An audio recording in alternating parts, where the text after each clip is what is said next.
Want to participate in a Don and Mike Show contest? How about this? You or a member of your household can only win once for 60 days. You must comply with any age limitations for each contest. For complete contest rules, send a self-addressed stamped envelope to the mighty WJFK, P.O. Box 3649, Washington, D.C. 20007. Thank you, and God bless. Everybody loves Don and Mike.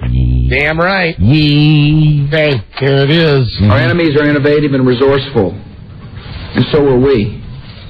They never stop thinking about new ways to harm our country and our people, and neither do we. Thank you. Wow. Thanks, Prez. Way to go. That was just yesterday. Let me give you a timeline on that. Yeah. Yesterday, 24 hours ago, in the midst of whatever it is we're in the midst of right now. Remember, a long time ago, we used to have Dan Quayle, who was the number 2 guy. Now we got the number 1 guy saying stuff like that. Now the number 1 guy is the number 2 guy. Our enemies are innovative and resourceful, and so are we. They never stop thinking about new ways to harm our country and our people, and neither do we. Wow. Way to go. You won't be hearing that 1,000 times today on the show. Hey, let me just start here at Wichita, Kansas on KFH-FM. Hey, Pat? Yes. Pat, just because we took a call out of curiosity yesterday at this point, please do not think you can call every day. And this Joe put him up on the screen, called before the show even began. Very excited about that. So this guy called like before 3 o'clock, or I guess 2 o'clock Wichita time. Very cool. He must be excited about something. Just to be the first. Yeah. What are you excited about, Pat? Well, first of all, I'd like to say my mom is a whore. Thank you. And a baby still walked into a club. Wow. See, God, you're an idiot. And he wanted to be the first caller. He succeeded. This is why, okay, that was just an experiment yesterday. This is why the animals do not roam free. Right. On the Don and Mike Show. That's why we have the electric fence set up. That's why we do. That's why everybody listening to the show has that collar around their neck. Yeah, but it's not just going to give you a shock if you get near the fence. It'll blow your head off. Like that Rutger Hauer movie on HBO. Exactly. Okay, so you heard let's just hear Bush one more time. Yeah, please. Because, I mean, we'll play it 1,000 times today, but... Our enemies are innovative and resourceful, and so are we. Right? They never stop thinking about new ways to harm our country and our people, and neither do we. Unedited. He really said it. Okay, so that's that. Now, let me just give you one brief political tape here that maybe you won't even understand. Okay. It's Rockhead. Okay, it's Matthew Felling is his real name. When he was an intern on our show, and longtime listeners will remember, he was one in a long line of interns that we named Rockhead. Yes, Rockhead. He was the original Rockhead. He looked like Fred Flintstone. Right. And he was big and dumb and stupid. And the thing that was so endearing about him was, even when he was totally wrong, I mean, and we used to bully the interns, of course. Yes, of bully for the interns. Bully. But we used to bully them, and when they were wrong, we would get him in a corner, and he would never, ever, it would always be, but indubitably... And he'd try to talk his way out of it. The reason that this happened, there was one day that there was... now, is this the snow guy? No. Which, I said this yesterday as well. It's the other Rockhead. Mike E. Rockhead, who we lost to Mutual Sports, I guess. Okay. They've all gone on to do big and better things. One of the Rockhead boys, not this one, but the other one, one day it's like snow flurrying outside. We're all here doing the show. The guy calls in and says, hey, dudes, I'm not coming in today. I can't make it in. Just can't make it on time. Just can't make it because it's snowing outside. To explain it, and Beth Ann backed me up when I explained this, I said the reason he got his name is because he looked like a Flintstone. Right. This guy, Matt Felling, did. He had a big head. It was shaved on the side. He looked like Fred Flintstone. Right. He did. And he's cross-eyed. Slightly. Yes. Like the Dixie Chicks. Right. So he now he's gone from being our slave, getting us soft drinks and sandwiches and doing whatever it is that he did.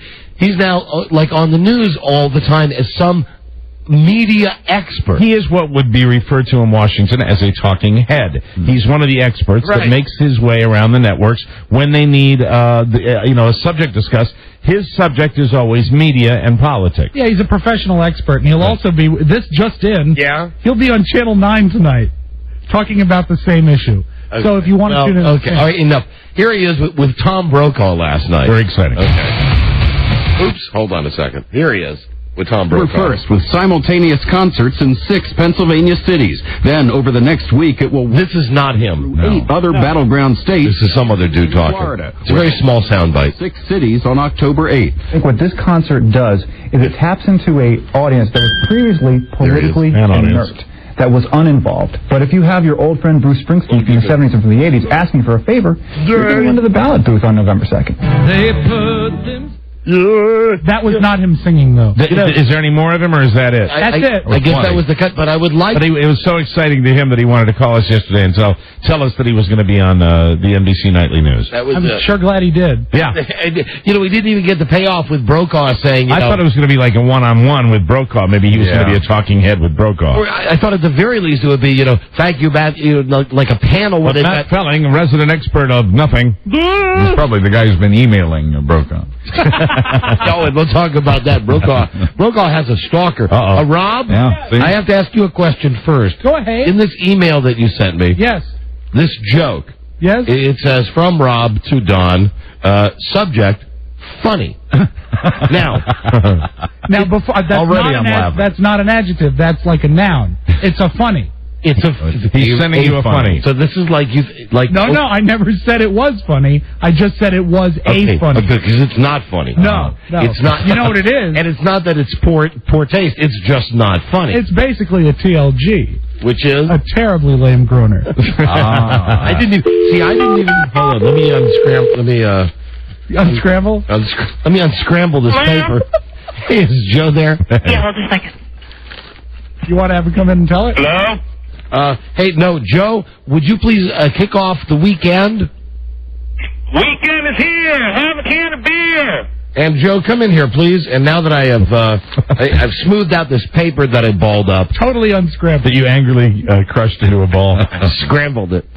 Scrambled. Joe, come on in and read. See if you can figure out that jumble. Read this groaner that Rob forwarded to me under the header of funny. So, Joe, funny. you know what? Never mind, because I want to. Joe, never mind. Joe. Well, I want to talk to Joe on the first break anyway, but who doesn't love a Friday show with lots of Joe? Hey, that rhymed. Joe. Joe, go ahead, read it. George W. Bush begins his speech to open the Olympic Games. Oh. An aide comes over and whispers, Mr. President, those are the Olympic rings. Your speech is below. Is that funny? Did it really happen? Now that's funny. That's funny. Yeah, if it really happens, it's funny. If it's just made up, I mean, thank you, Joe. He's giving us enough on real stuff. Yeah. Thank you, Joe. And let me just say hello. Hello there, Mr. Shannon. This is Michael Scott Shannon, a professional DJ from New York City. Mill Drysdale here, president of the Commerce Bank of Beverly Hills. And I want to say we reach the beaches, we rule the pools, and today we do not have completely lame groaners. You don't, Mr. Shannon. Then what do you have for us? Please say hello to the new Shannon in the Morning showgram, Racy Riddles. Oh, Racy Riddle. There's nothing quite like a riddle. Now, I want to tell all the soccer moms listening, yes, that right now what you might want to do is put those earmuffs on the children in the back of the vans on the way to soccer practice in Ben & Jerry's. What a wonderful idea. You're so thoughtful of your audience, little Johnny and little Jamie. Racy Riddles. Hello, this is Scott Shannon. And I'm Mill Drysdale. What's better than seeing a woman wrestle? Tell me what. Seeing her box. Racy Riddles. Why won't cannibals eat divorced women? Why's that? They're always bitter. Oh. Racy. These are Racy Riddles. Racy Riddles, Mr. Shannon. Only one more. What's worse than having your doctor tell you you have VD? What's worse, Mr. Shannon? Having your dentist confirm it. Hey, now. The Don and Mike Show. Hey, now. Hey, come on, they weren't groaners. They were Racy Riddles. Racy Riddles. You shook it up today. Racy Riddles. You can call Don and Mike anytime from anywhere in America. 877-365-3636. They're ready to believe you. That's right, we are. And where is Julia? Hello. Hi, Julia. Based on a true story, he was a neo-Nazi with one true enemy, himself. A man of faith, a man of hate, and a soul torn apart. Viewer discretion advised. See, funny. Funny was a noun. Oh, when you wrote funny in the header? Right. Okay, gotcha. I'll be more specific next time. Wonderful. Good afternoon, Mr. and Mrs. Where are you calling from? Where are ye? And all the ships at sea. I don't reckon it'll happen again for months and months and months. Here's Tom Geronimo and Mike. And hi, and thank you for listening, everybody. Don and Mike Show, new episode on this Friday. 080604. Hi, Don and Mike. Buzz Burbank here. Yeah. Thank you, Buzz. And hi, thank you for listening, everybody. This is the Don and Mike Show. It is August 6th. No. 2004. Yeah. Yep. Wow. From anywhere in America, here's our phone number, 877-365-3636. From Canada, Toronto, Ontario, wherever. 800-636-1067. And Washington, D.C. on WJFK-FM. Don't forget your sneaky phone number, which is always there, is 202. Yes. 432-1067. A lot of times that's an easy way to get into the show. It's easy. Let me just say, tomorrow's my wedding anniversary. I had my wife on the air. Yeah, stop it. I had my wife on the air yesterday, and I will begrudgingly take that applause because I want to tell you, dude, something. 23 years is a hell of a long time, and this is a realization that I'm facing now.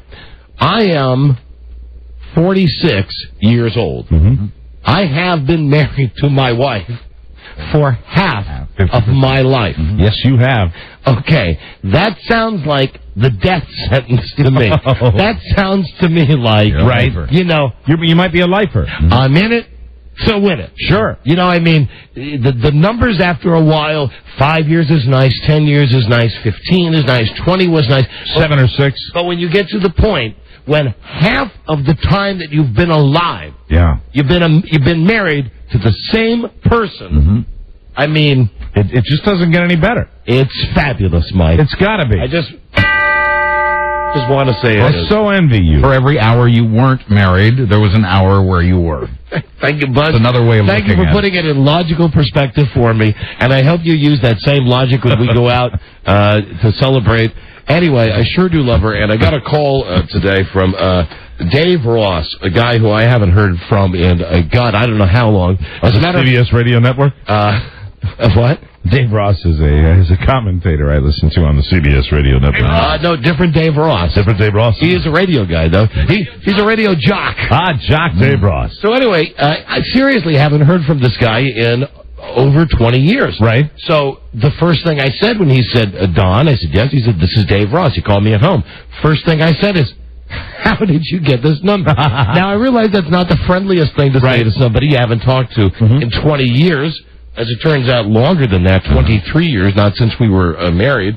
But anyway, some other guy, he said, I asked some other guy. This other guy that we know gave me your phone number. So I immediately wrote a note while I was talking to him, wrote a note, call other guy, tell other guy, don't give out my phone number to... What's he doing now? Mike, he's out of the bills. Oh, he's out of the bills. He's out of the bills. Smart guy. He's out of the bills, but he wanted to say that he really had a great time at my bachelor party. Wow. And he reminded me, I don't know if I've ever told the story. Wow.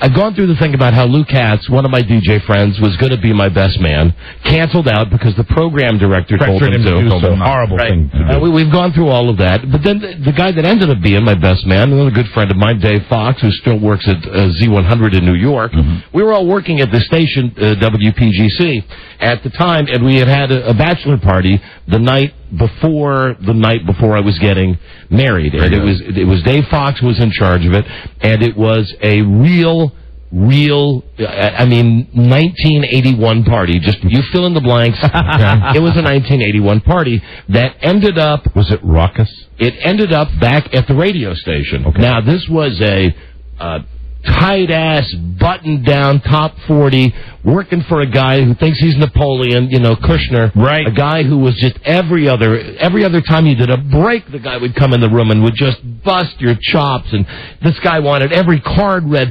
exactly as written, and you only have 6 seconds. And anyway, we were all just bombed and wasted, and I said, let's go to the station. So we went to the station, and this guy, Dave Ross, tells me that he is going to be sending me a copy of the tape of the 18 minutes that we were on the air in 1981, and the date, as a matter of fact, was August the 5th, 2 days before I got married when I had my bachelor party. You guys took over the air studio? We did until and now this was at 4 a.m. 4 a.m. Who the hell's up at 4 a.m.? Well, somebody who called the program director, who immediately called at 4:18 or whatever time it was, and said, "Get off the air." Did you put him on the air? No. See, this is before the advent of. It was just someone came in, or they were holding up signs, right, saying, Steve says shut up. Steve says shut up. Right. Steve says stop it. And we were all obviously partying, but Dave tells me it is sounds in some ways very much like the show that we're doing now. So I wanted to thank Dave for calling, and that's nice. And if I could play that, as soon as I get that, I'll play that. Oh, that's fantastic. I'd love to hear that. Because I guess I'm talking, he said that I was really talking a lot of inside stuff. Right. About Steve, about the program director, about Frida, about people that work at the station, about who was coming to the wedding and who wasn't coming to the wedding. You were kind of a loose cannon. Yeah, absolutely. So anyway, that was 23 years ago. That's just a long time. Pretty amazing. That's a long 23 wonderful years. Yes, it is. Yes, thank you, Mike. I forgot the wonderful part. Yes, 23 wonderful years. Buzz is now buzzing in with a celebrity death. May we guess? Yes, please, go ahead. Major, minor? Celebrity. Minor, I would have to say at this point. Television, movies? Neither. Shocker or not shocker? I'm a little shocked. Politician? No. Movie star? No. Athlete? No. Television star? No. Writer? No. News person? No. Oh, God, who else would we care about? Pundit? No. A singer. A singer. Singer. Rock? Mostly yes. Okay, hold on. Can I say a prayer? Don't feel bad. Don't feel bad. Hold on a second. Hold on. Please have it be Bob Dylan. Please have it be Bob. That would be a major star. Yeah, that would be major. Please, yeah, please. Is it Bob Dylan? It's not Bob Dylan. Is it Ozzy Osbourne? Better luck next time. No. Rats. No. Okay, hold on. Let me think just a second. Give me another second. Rock singer? Yeah. Natural causes? Probably not. I don't want Clay Aiken to die. Of course not. No one does. I'm just running through the names. Is it one of those Oasis boys? In my head. No, it is not. It's not one of the Gallagher boys? No, it's not. Did we ask old or young? May I offer a hint? Yes. You're not thinking in the right genre. I'd say not so much rock as soul. Wouldn't you? Okay, yeah, or a fusion of the two. Yeah. Yes. James Brown? Sly and the Family Stone. Prince. No. Fusion. Chicago Isley Brothers. No. But who is it? Rick James is dead. Wow. And not of natural causes. As it turns out. Knock me over with a feather. Man, oh man. Well, you know who's going to be doing some great bits now is Dave Chappelle. Yes. He's dead, bitch. Yeah. I bet Dave Chappelle feels badly For now. Dave Chappelle. No, he doesn't. That keeps the bit going like for another 2 years. Wow. It's the ghost of Rick James. Rick James. Rick had a little crack cocaine problem. And although we do not know the details of his death, he's a musician. Yeah. Right, okay, well. More information to come, I would assume. Absolutely. There you go. How long until Elton John writes the tribute song? I think he's out of that business. Like a lighter and a spoon in the wind. All right, well, thank you for that breaking news, Sure. Buzz. There it is. Absolutely breaking news. Buzz. Yes. Now, I believe you have some idea that we're going to do something involving you in the next break. I've caught wind of it, yes. Okay. I just hope that horrible news we got at the beginning of the show reaches his brother, prior to our, mentioning it. His brother? Kevin. I forgot the name already. Well, the who died. I already forgot who died. Or on an NFL note, Edgerrin. Right. James. Yes. Oh, Kevin James. Okay. Thank you. I'm with you. I'm with you. Now. And his father. Dennis James. See, now.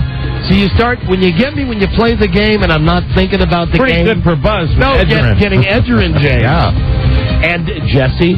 Yes, Jesse, right. Making choppers. Right, and of course, the other Jesse James. You're right. The original. Right.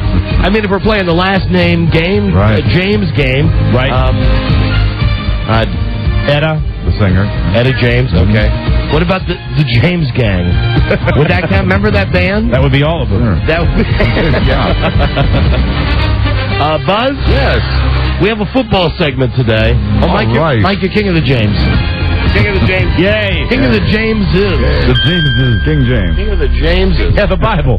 Yeah, there you go now. Hey, Buzz Buzz just beat me right there. He's king of the James. King of the James. King James. Wow.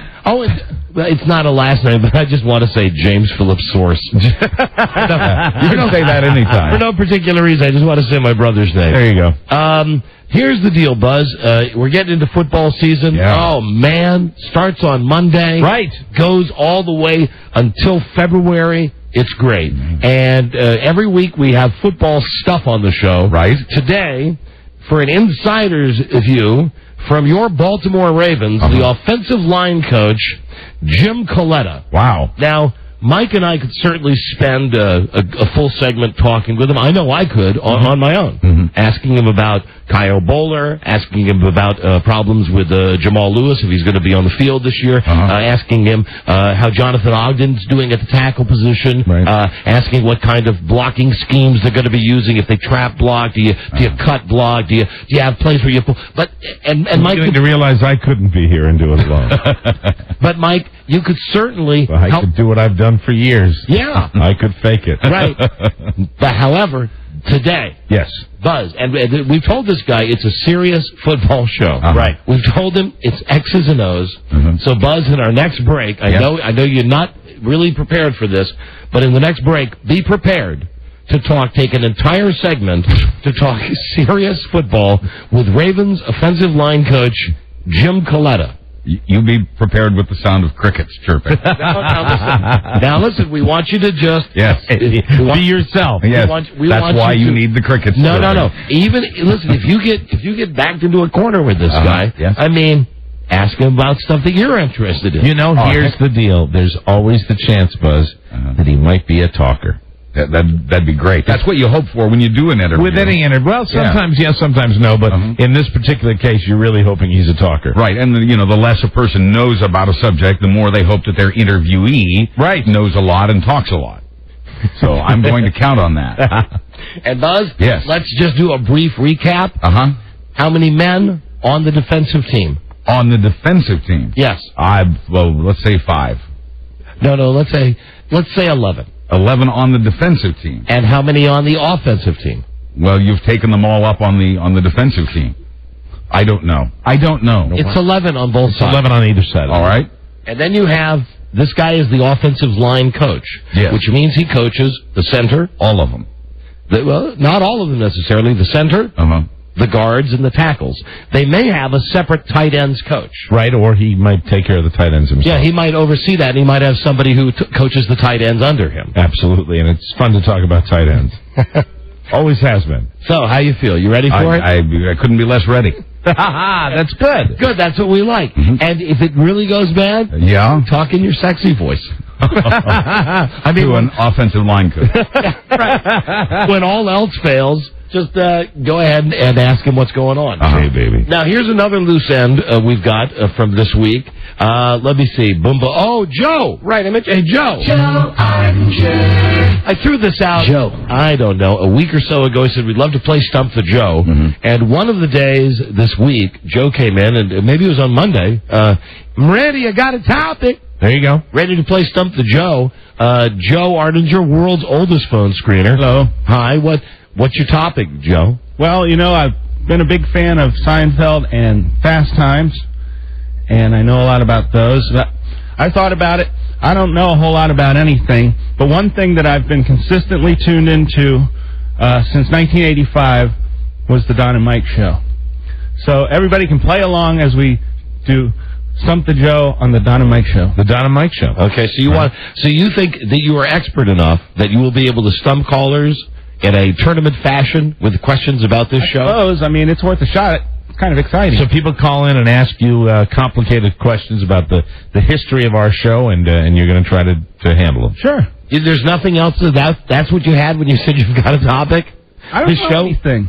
Well, now, how did it go? True. How did it go with the Seinfeld thing? Well, now, Buzz, you're probably closer to Joe than any of us. What would you say, besides Seinfeld and the Rolling Stones and this show, what's another area of expertise for Joe? Well, outside of the Rolling Stones, music in general, Joe's very good at. Contemporary music and also politics. I think I'll throw a question out to test you to see if you really do know. Give us the name of our first producer. First one was Frank. Frank what? God, I knew that. This is just kind of I figured it was a softball. Frank, Okay, let's not play this game, because that's like the easiest one. And it wasn't Frank anyway, it was John Nolan. Hey, Rob. Sorry. I thought it was Frank Murphy before John Nolan. No, it was John Nolan first, then Frank Murphy. All right, there you look at the big oversized cranium. Rob's all happy. See, I knew Rob would love this.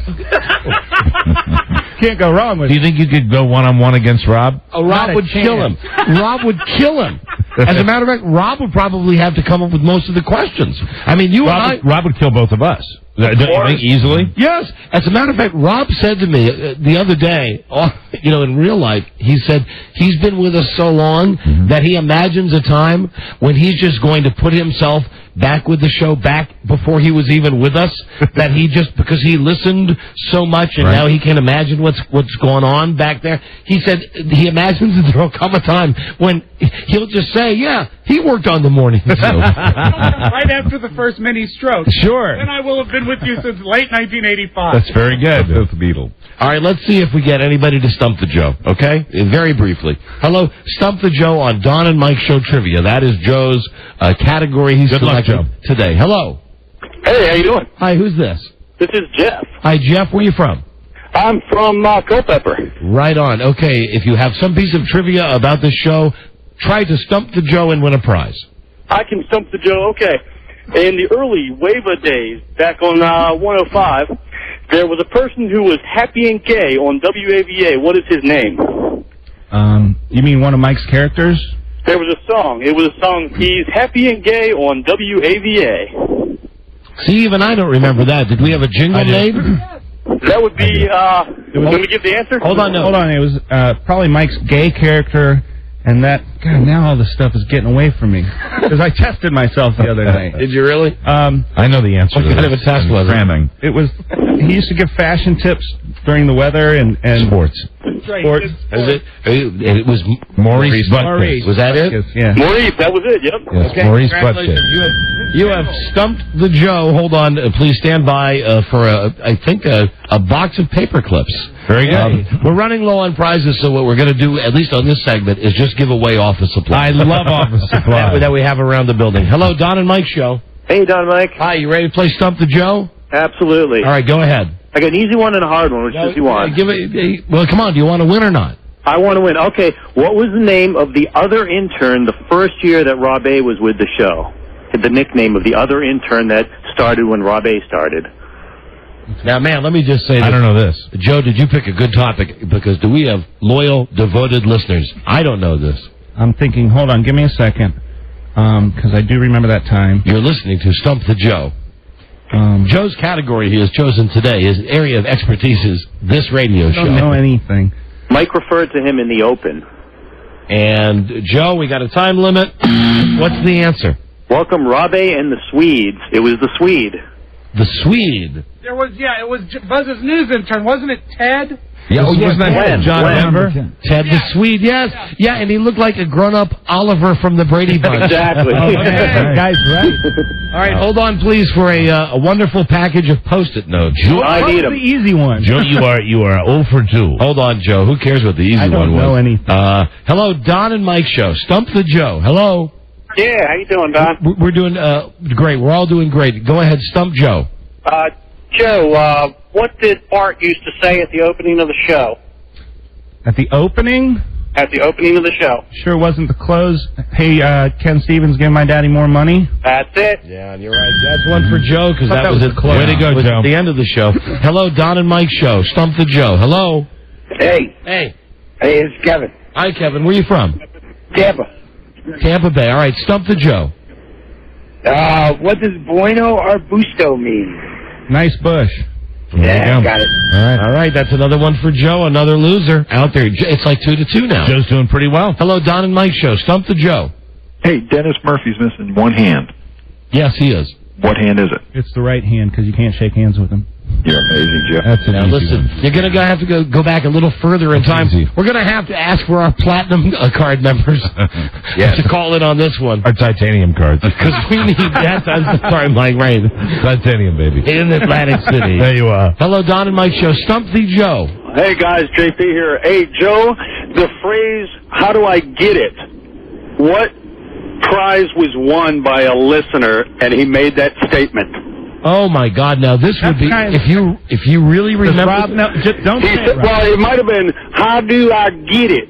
That is how he said it, and I think I know. All right. You know the prize? I think I know the genre. It was a trip, I thought. No. Rob, you get a guess. I thought it was a trip. All right. What was it, sir? I thought it was the Subaru Justy. Do you remember that when you gave that away? You know, I'm going to have to go with this listener. I don't remember, but I do remember. If he's going to be that specific, I do remember. Yeah, the who Subaru knows? Justy, because I remember, why would you give it away? And then he was like, how do I get it? How do I get it? All right, That's a hold good on. one. That's 3-2. 3-2. Hello, Don and Mike show. Stump the Joe. What is the name of Don's coveted sheep protector? Oh, Great one. Yes. The name of my what? The Your coveted. Oh, The right. Page Oh, Protector. yes. Right. It was Yeah. the PV 11109 or something like that. The PV 119. TV 119. Right. We have a winner on the telephone. Congratulations. That's great. Well, I knew what it was. That's the best one yet. It's a box of green Sharpies for you. Hold on a second. I'm not kidding. We're really giving away this junk that's just back in the closet. One more. Hi, Stump the Joe. Hello. Hi, where did the phrase, I could run around in circles for ye, come from? Oh, that's easy. When Mike's golf clubs were misplaced. Damn. Yeah, that's On vacation. That's one for And Joe. the Hickey Doo said, well, I could run around in circles for you, but I don't know what good it would do. There you go. Hello, Good. Don and Mike, Stump the Joe. Hello. The best of. Hello, Stump the Joe. Are you there? Yes. Okay, go ahead. Who gave Mike a free dinner in Atlantic City? Oh, is this recent? Oh, this is recent. Is it? That's a recent one. You should know this. I don't listen as much now that I'm in the back. Oh, come on, Joe. Free dinner in Atlantic I'll give you a hint. A very, very slick name. Oh, listen, no, he should know this. Victor Tiffany. That is correct. Victor Tiffany. Congratulations. It's a rubber ball, a rubber band ball that we have for you that someone has put together. Made from the by front the desk. intern James. And one more. This is the last Stump the Joe. Hello, Don and Mike. Please Stump the Joe. All right, this is a hard one for him. Oh, Robbie, is that Joe's music? No, that's still super free. Oh, still super free. Would you grab the Joe? Don't we have a theme? Don't we have a Joe theme somewhere? Yeah, we do. The Joe theme. Right. Okay, go ahead. Stump the Joe. What anniversary is Don celebrating tomorrow? 29? We got a winner. We got a winner. No, you dumbass. It's 23. Well, if you all wouldn't call at the top of the show, maybe I'd listen to it once in a while. Oh, listen, you've all week. my friend. That's right. You've heard about it all week, and you've Which got one was it? 23? 23. 23. Guess what you Life. Half the life. half the life. Guess what you've won? It's some Q-tips. Yeah. That's right. Q-tips that they use to clean the heads on the machines here. Wooden sticks. Right. Yeah. Little wooden sticks with little pieces of cotton on the end of them. Well, it's been another exciting edition of Stump the Joe. I sure enjoyed it. Boy, I hope you do it again real soon. Thus far, I believe. Joe, did you win or lose when it was your Seinfeld episode? Did you win or lose with that? I did not win Seinfeld. That was, I found out that there's a lot of people out there that are a lot more geeky about it than I am. What about when we did with the Stones? Did you win or lose that I day? kicked ass in that. You wanted that. And What is Rob's mother's name? Sarah? no, Sharon. Oh, I'm kind of deaf. Sounds like Sarah. There you go. Right. And on this one, I'd have to say he's lost. Yes. That the listeners have beaten Joe. Yeah, they beat him handily this time. Well, I didn't get to ask them any questions. This is true. Oh, all right, Joe, if you'd like to. Do you have questions that you think you could stump Rob? Oh, not a chance. All right, let him try with the listener. Yeah. Hold on. We'll turn this around. We got about a minute left in this song. Hello, Don and Mike Show. Joe would like to stump you, okay? Okay, no problem. All right, what's your name? My name is Frank from Reno. Okay, go ahead. Stump this guy, Joe. Oh, he'll never know this. The show that Don and Mike replaced when they started their morning zoo in 1985. I'm going to say Thelma and Louise. Bacardi Limon. No, it's not. I got one I think I can stump Rob with. Okay, hold on. Let me get one more. Let Joe try one more. Okay. Hello, Don and Mike Show. Who's this? Hey, this is Dan. Dan, all right. Joe, go ahead. Try to stump this guy. Dan, where are you calling from? Alexandria. Okay. Can you name all of Don and Mike's producers, starting with Diana Silman and working up to Beth Ann? Ooh, Diana Silman, Rob A. for a little while, Lisa Herndon, how many more am I missing? There's 1, 2... This is a rather embarrassing question. There's actually technically maybe 3. On how great we are to work with. Yeah. Rob A., Lisa, the mom, the soccer mom. No. She was an intern. Joe, what's the answer? God, well, if you want to... Whoever the Nolan guy was, I didn't know that, but there was Frank Murphy, then... Frank Murphy was before Diana. Right, and then Diana... And then when she quit, a guy came in briefly, and then Rob took over, and then Charlie took over, then Lisa took over, then Charlie took over, and then Beth Ann. And I really only missed Charlie. How many is that, Buzz? 9. 9. If you count the repeat performance. 9 producers. All right, Joe, congratulations. You have won your job. You're not canned. Thank you, Joe. You're not canned today. Thanks, Rob. Joe. Yeah. Who was the guy that was here for like a week? Nobody. There was Rob, I've got a quickie, a very quickie. There was, Joe. Rob, a quick two-parter for you. Okay. A quick two-parter for you. Who was Alan Goodman's red-headed receptionist? It's a two-parter. Barbara? Now that's pretty good. Last name. Zerfas? Now how would you know that? How would you know that? You did not work there. I listened But to who your was the song. one? Who was the one before that? That I do not know. A foreign name. I don't know. It started with a V. Vida Flores. Vida Flores. Vida Flores. Baby. Yeah. Baby. But he wins on the Barbara Zerfas. Okay, who's the disc jockey that Barbara Zerfas was dating? Did she date Jim Elliott? That's right. Good. And I have one question for you. What? Can you help me find my $60,000 automobile? That's Jim Elliott. Hi. Wow. Hi, it's Jim Elliott. Unbelievable. He was at one time the DJ of the week. Who was the sales guy we worked at WAVA with a goofy laugh? Dennis Reese. Yeah, that's easy. Wow. That's okay, easy. who was the general manager at the very end at WAVA, the guy that pushed me and Mike out the door? Randy Baumgarten? That's good. It's Baumgarten, but it's pretty close. Close enough. Yeah. Pretty close. All right, get out. You know, And who was the strong-willed, rhino-like lady that ran the sales department at WAVA? That I don't know. Initials MR. Martha Ray. I don't know. No, Mary Rankin. Mary Rankin. Oh, I recognize the name. I didn't know that was her title. Of course. Our best to Miss Rankin. And he did recognize the Mary name. Rankin. At this point, I'm sure it's the late Mary Rankin. No. Sure. Sure, man. No offense.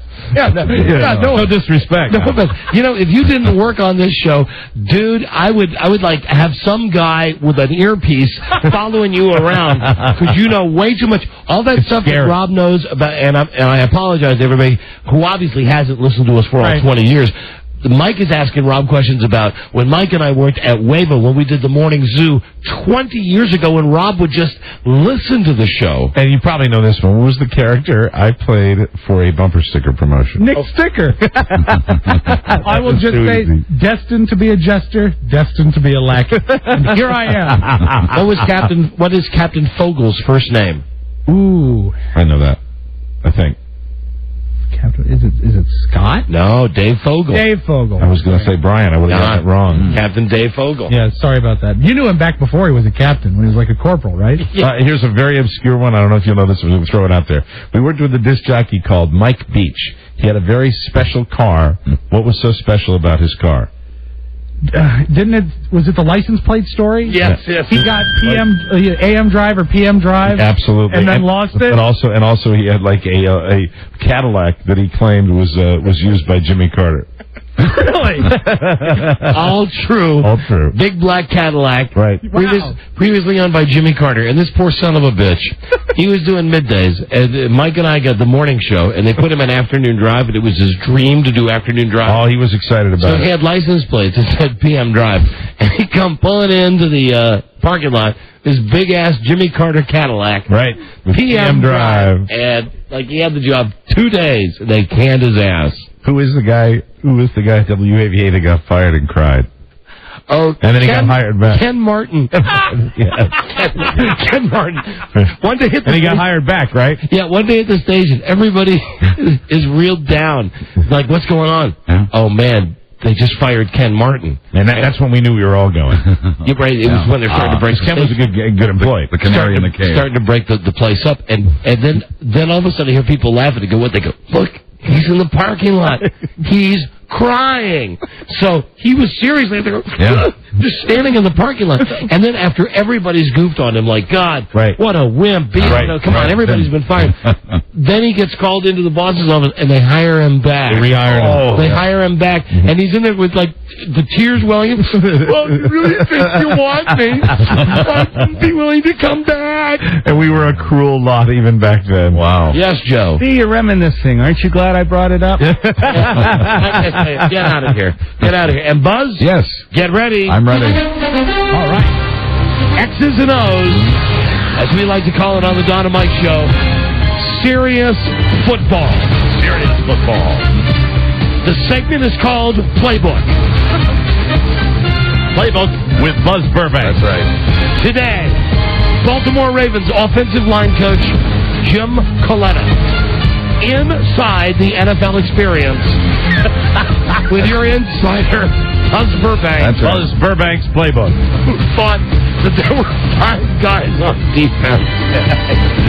Stay tuned for an outstanding radio segment. If you use that many, then there wouldn't be any left for the offense. Right. Absolutely. Right.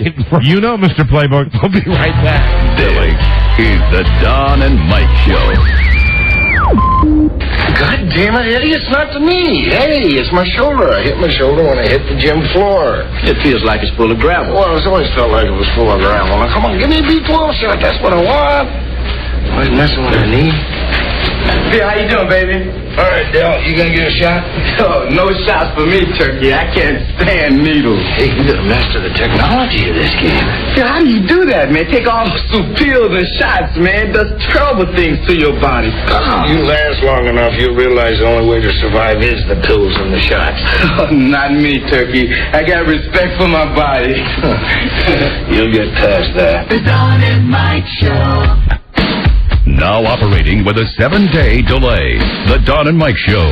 That tape, I believe, was from a football movie called North Dallas 40. I've not seen it. Have you seen the movie North Dallas 40? Oh, never. I don't know anything about it. I've never seen the movie. Here on the Don and Mike Show, is the coach on the phone? Yeah. Let me just say, I'm everything Olympics. I can't wait for the Olympics. Mike? For years, I was one of the first, and still am, the biggest supporter of the X Games. You're missing the boat. So, everybody says football's a thing. Yeah. Right. And because we want to be a show, all things to all people. I have tried to get you guys into the game. I'll stop talking about the Olympics. Mike will stop talking about the X Games. Right. And it's time now. Give a whole segment. It's time for the Playbook with Buzz. The X's and O's of football. A thinking person. I don't want to say thinking man. Right. Thinking person's look at life in the NFL, where we get a real insider, and Buzz asks them insightful questions to help out people like us who don't know anything about football. Joining us today from the Baltimore Ravens is the offensive line coach, Jim Coletta. Hi, Jim. Hi, how are you? We're doing great, sir. Welcome to the Playbook, and here is our sports director, Buzz Burbank. Thanks for joining us, Jim, on Buzz Burbank's Inside Today's NFL, where we do look at the X's and O's of the game. I'm Buzz Burbank, and my guest today is Baltimore Ravens offensive line coach Jim Coletta. Thanks for joining us, Coach. Oh, it's nice to be here. Do you mind if I call you Coach? Yeah, sure. Players call me by their first names. A little different in college. You can call me Buzz. All right. My first question, Jim, are you excited about the upcoming season? Yeah, we sure are. We finished on a good note with our offensive line last year, and we want to continue on the same vein right now. A lot of people wonder this, Jim. Winning an NFL game, is it hard or is it easy? It's extremely difficult. A lot of work then involved. A lot of work involved. Such a fair question. Everyone that you win, you savor because you're playing against quality players every time you play. Coach Coletta, do you like your job? Do you enjoy your work? Yeah, I do. It's a lot of fun, and it have some great guys to work with, which makes it that much better. Good organization, good front office? Good people, yes. Chicks, the ladies, do they go after the offensive line coaches? At my age, no, I don't think so. If I could just break in for a moment to remind, while we do a show that's levity, a comedy, we try to put a smile. Right. Buzz, would you knock off the jokes and please get down to some serious football talk? Come on, learn us some football. I'm not joking. I think Ravens fans really want to get to know the personnel, want to know the people they'll be rooting for, want to know the people behind the scenes, the people making it happen this year for the Baltimore Ravens. And so my next question, Coach, is I think a lot of people want to know, what kind of car do you drive? A 1991 Chevy truck. Ah, good for you. Nothing like a Chevy truck. That's right. As an offensive coach, do you try to be more offensive or less offensive than the other offensive coaches? I worry more about them blocking and not being offensive. Ask him a football question now. Do you have one? Do you have a football question? I mean, I know you're doing this to placate us, to make us happy. Right. Go ahead. Ask him one of those questions about... that stuff you always talk about. The stuff you like, chop blocking, and about, that guy, I forget his name. What's his name? Number 75. I forget the guy's name. Oh, I don't remember. Jonathan Ogden. Ask him about that. How's number 75 looking this Jonathan season? Ogden. 75 is real good. He may be the best one in this whole league. Yeah. Why? And why would that be? What makes him strong this year? Mike. Well, he's 6'7" and he weighs about 350 pounds. All right, our mics are off. You keep it to football, boy. Okay. And how many guys on your offensive team? On the offensive team, probably 26, 27. Wow, so you got a good... We can't jump in anymore. You got a nice deep bench then. We can't. Yeah, we got a nice deep bench. What it won't be funny. He's on his own. Let's see. Offense, defense. You prefer... You played offense, I take it, at some point? I played both. Yeah. College, yeah. You enjoyed that part, too? Oh, yeah. Yeah, sure do. Football. You didn't know I led UCLA in rushing, did you? No, I didn't. Congratulations. That's very impressive. Yeah, at 172 yards for a whole season. Wow, then you're in a good position to coach these guys. Yeah, right. You're qualified for your job. Yes. That's I think Ravens fans will be thrilled to hear that. Yeah, no kidding. And you think Ravens fans have a reason to be optimistic about the coming season? No, I think they do. I think it's a good group of guys. They've been together quite a while now, and they've had some success, and there's some good players here. Are you saddened by the untimely death of funk rocker Rick James? He's got to do it on his own. Well, I'm sad at anybody, but I don't know who he is. Yeah. Buzz, come on now. Ask him if he's a fan of Raven. Is he a member of the Raven Nation? Are you a member of the Raven Nation? The Raven Nation? Yeah. I don't know if you're a legion of fans. Oh, they must have some groups. I don't know if I'm a member. I must be. Just by coaching, I think you join automatically. I bet after they hear this interview, they'll send you a card. Yeah, maybe. Football. It's very popular, isn't it? All right, ask him. I would say so. Don't coach him. He'll make it. Okay. He will make it. And good money in coaching? I want to help him. It's a little better in professional football. It's getting better all over the place, college and pros, but it's better in professional football. But the greatest part has to be that it's a game, and games are fun, and so you're just getting paid to have fun, basically. Well, the games are fun. They're a lot of work. Yeah. You do get to have fun. If the problem is you don't win enough, you're looking for fun somewhere else. Yeah, it's just a bunch of big guys on a field with leather and footballs. Yep, running into each other for about 3 hours. And you got a nice break in cool weather here for training camp. Yeah, finally. It was really hot last few days, and the weather today it's nice and cool. Yeah, how about the weather, huh? It's helpful for those big guys. See, no, okay, you think the Red Sox can still make a comeback at this point? Oh, Buzz. I don't even know what their record is. Yeah, no, neither do they. He's a football guy, Buzz. Yeah, football. Who's pitching for the Red Sox these days? I don't even know who's pitching for them. Yeah, they don't know either. Let's see. Jim, here, this is an excellent question for you. If you were in my position, what question would you ask you next? Why are you even on this show? Jim, I haven't been critical of your work. No, not at all. Now, listen, you're a great sport, and we appreciate you taking the time to be on the show. I wanted to ask you also, without stating your political preference, because you don't want to alienate anybody, so I would never ask you to do that. Who do you think, if you were just going to guess, who do you think will win the presidential election?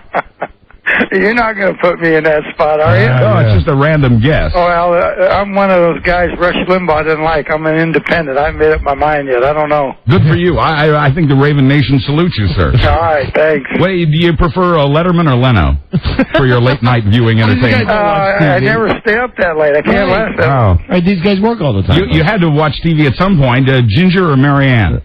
Ginger, Marianne. Yeah, from Gilligan's Island. It's always been a litmus test question for guys. Which one was the blonde? Ginger was the glamorous movie star, and Marianne was the girl next door. The girl next door. There you go. Good man. Good choice. All right.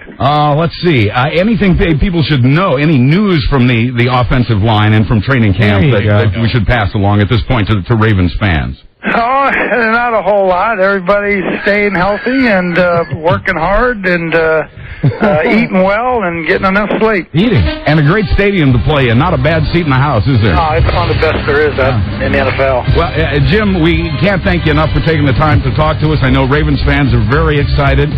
Your NFL diehard fans are already geared up, ready for next week's big premiere of the games on TV. We look forward to seeing how the Ravens do. And we hope you have a great opening night. We'll see you on the red carpet. Well, Buzz, thanks very much. Enjoyed talking to you. Had some good laughs. Jim Coletta, the offensive line coach of your Baltimore Ravens. Thanks for joining us. Once again, it's the Buzz Burbank Playman. Sir, thank you. Thank you, my friend. Thanks, Coach. All right, thank you. Inside today's NFL. Bye. Bye-bye. Well, he's shaking his head right now. Great job, Buzz. He seemed really nice. Buzz Burbank. That one's for you. And you over here were chomping because you are such a fan, you almost couldn't let it happen. Well, I was trying just to lead him into areas that wasn't funny, that's it. I was misled. I was told I could ask him anything I wanted and be myself, and then I get this last-minute rule, just football question. Well, You were funny over here because you had 300 questions. No, I was just going to toss out, my thought was, but never mind, it worked out great. I thought if you threw out a name, he threw out another name, and then you wouldn't know who the name is that he was talking about. Well, we were hoping for Buzz that he would be a talker, and he was really not a talker. No, he didn't give me a lot to work off or to play off of. Well, we're eating right. Yeah. There you go. We're looking good. Well, either way, there you go. Kudos to Buzz Burbank for Buzz's NFL section. I want more of those. I never did get to ask him about the wrongful imprisonment of Cheech Marin. Well, Buzz, there's 32 teams to go through. Oh, Johnny John. What questions would you ask me? How did you get on this show? That was cruel. He didn't need to say that. No, I have no idea what that guy looks like, but you got to know he's one of those old, crusty. Yeah. He's like a Jim Hannafin kind of guy. Been in the NFL. Rob, isn't that exactly the name I said to you? I said, Mike, I swear during the break. Is he like Hanny? That's what I said to Rob. I picture this guy as like Jim Hannafin. Wouldn't that be, as far as coaches in the NFL, average ages, usually the offensive line guys, or offensive coordinators, those are the guys that are long in the tooth. Celebrity he most resembled. I didn't ask him that either. But I'm looking forward to the premiere of the NFL. On the red carpet. That's my favorite part of the night. You've got your premiere coming up. Yeah. Very exciting. I love it. You guys. Thank you, Buzz. Listen, $1,500 on the line now. Yeah. And we're going to give away the money today because yesterday we were so close. Yes. We were so close. Absolutely. 877-365-3636 if you want to play. play the secret sound. You want to identify this common everyday sound and win $1,500. I'm feeling good about this, especially now since our audience knows everything there is to know about the Baltimore Ravens. Mm-hmm. Buzz? Yes? Here's a question for you. All right. How many men on offense? 11. How many on defense? 11. Trick question. All right. How many on special teams? I only know of the one, the kicker. I don't know of the others. I know not of these special teams. I know not of these special teams. 11. 11 on the special. Always 11 men on each side. It's 11. Right. At all times. For a field goal, how many men on the field? To all of them. All of them. You're too good. Caller 100 right now. Maybe you win some big money. We'll be right back. This is the Don and Mike Show. You have to think of the audience as a child that you're in charge of.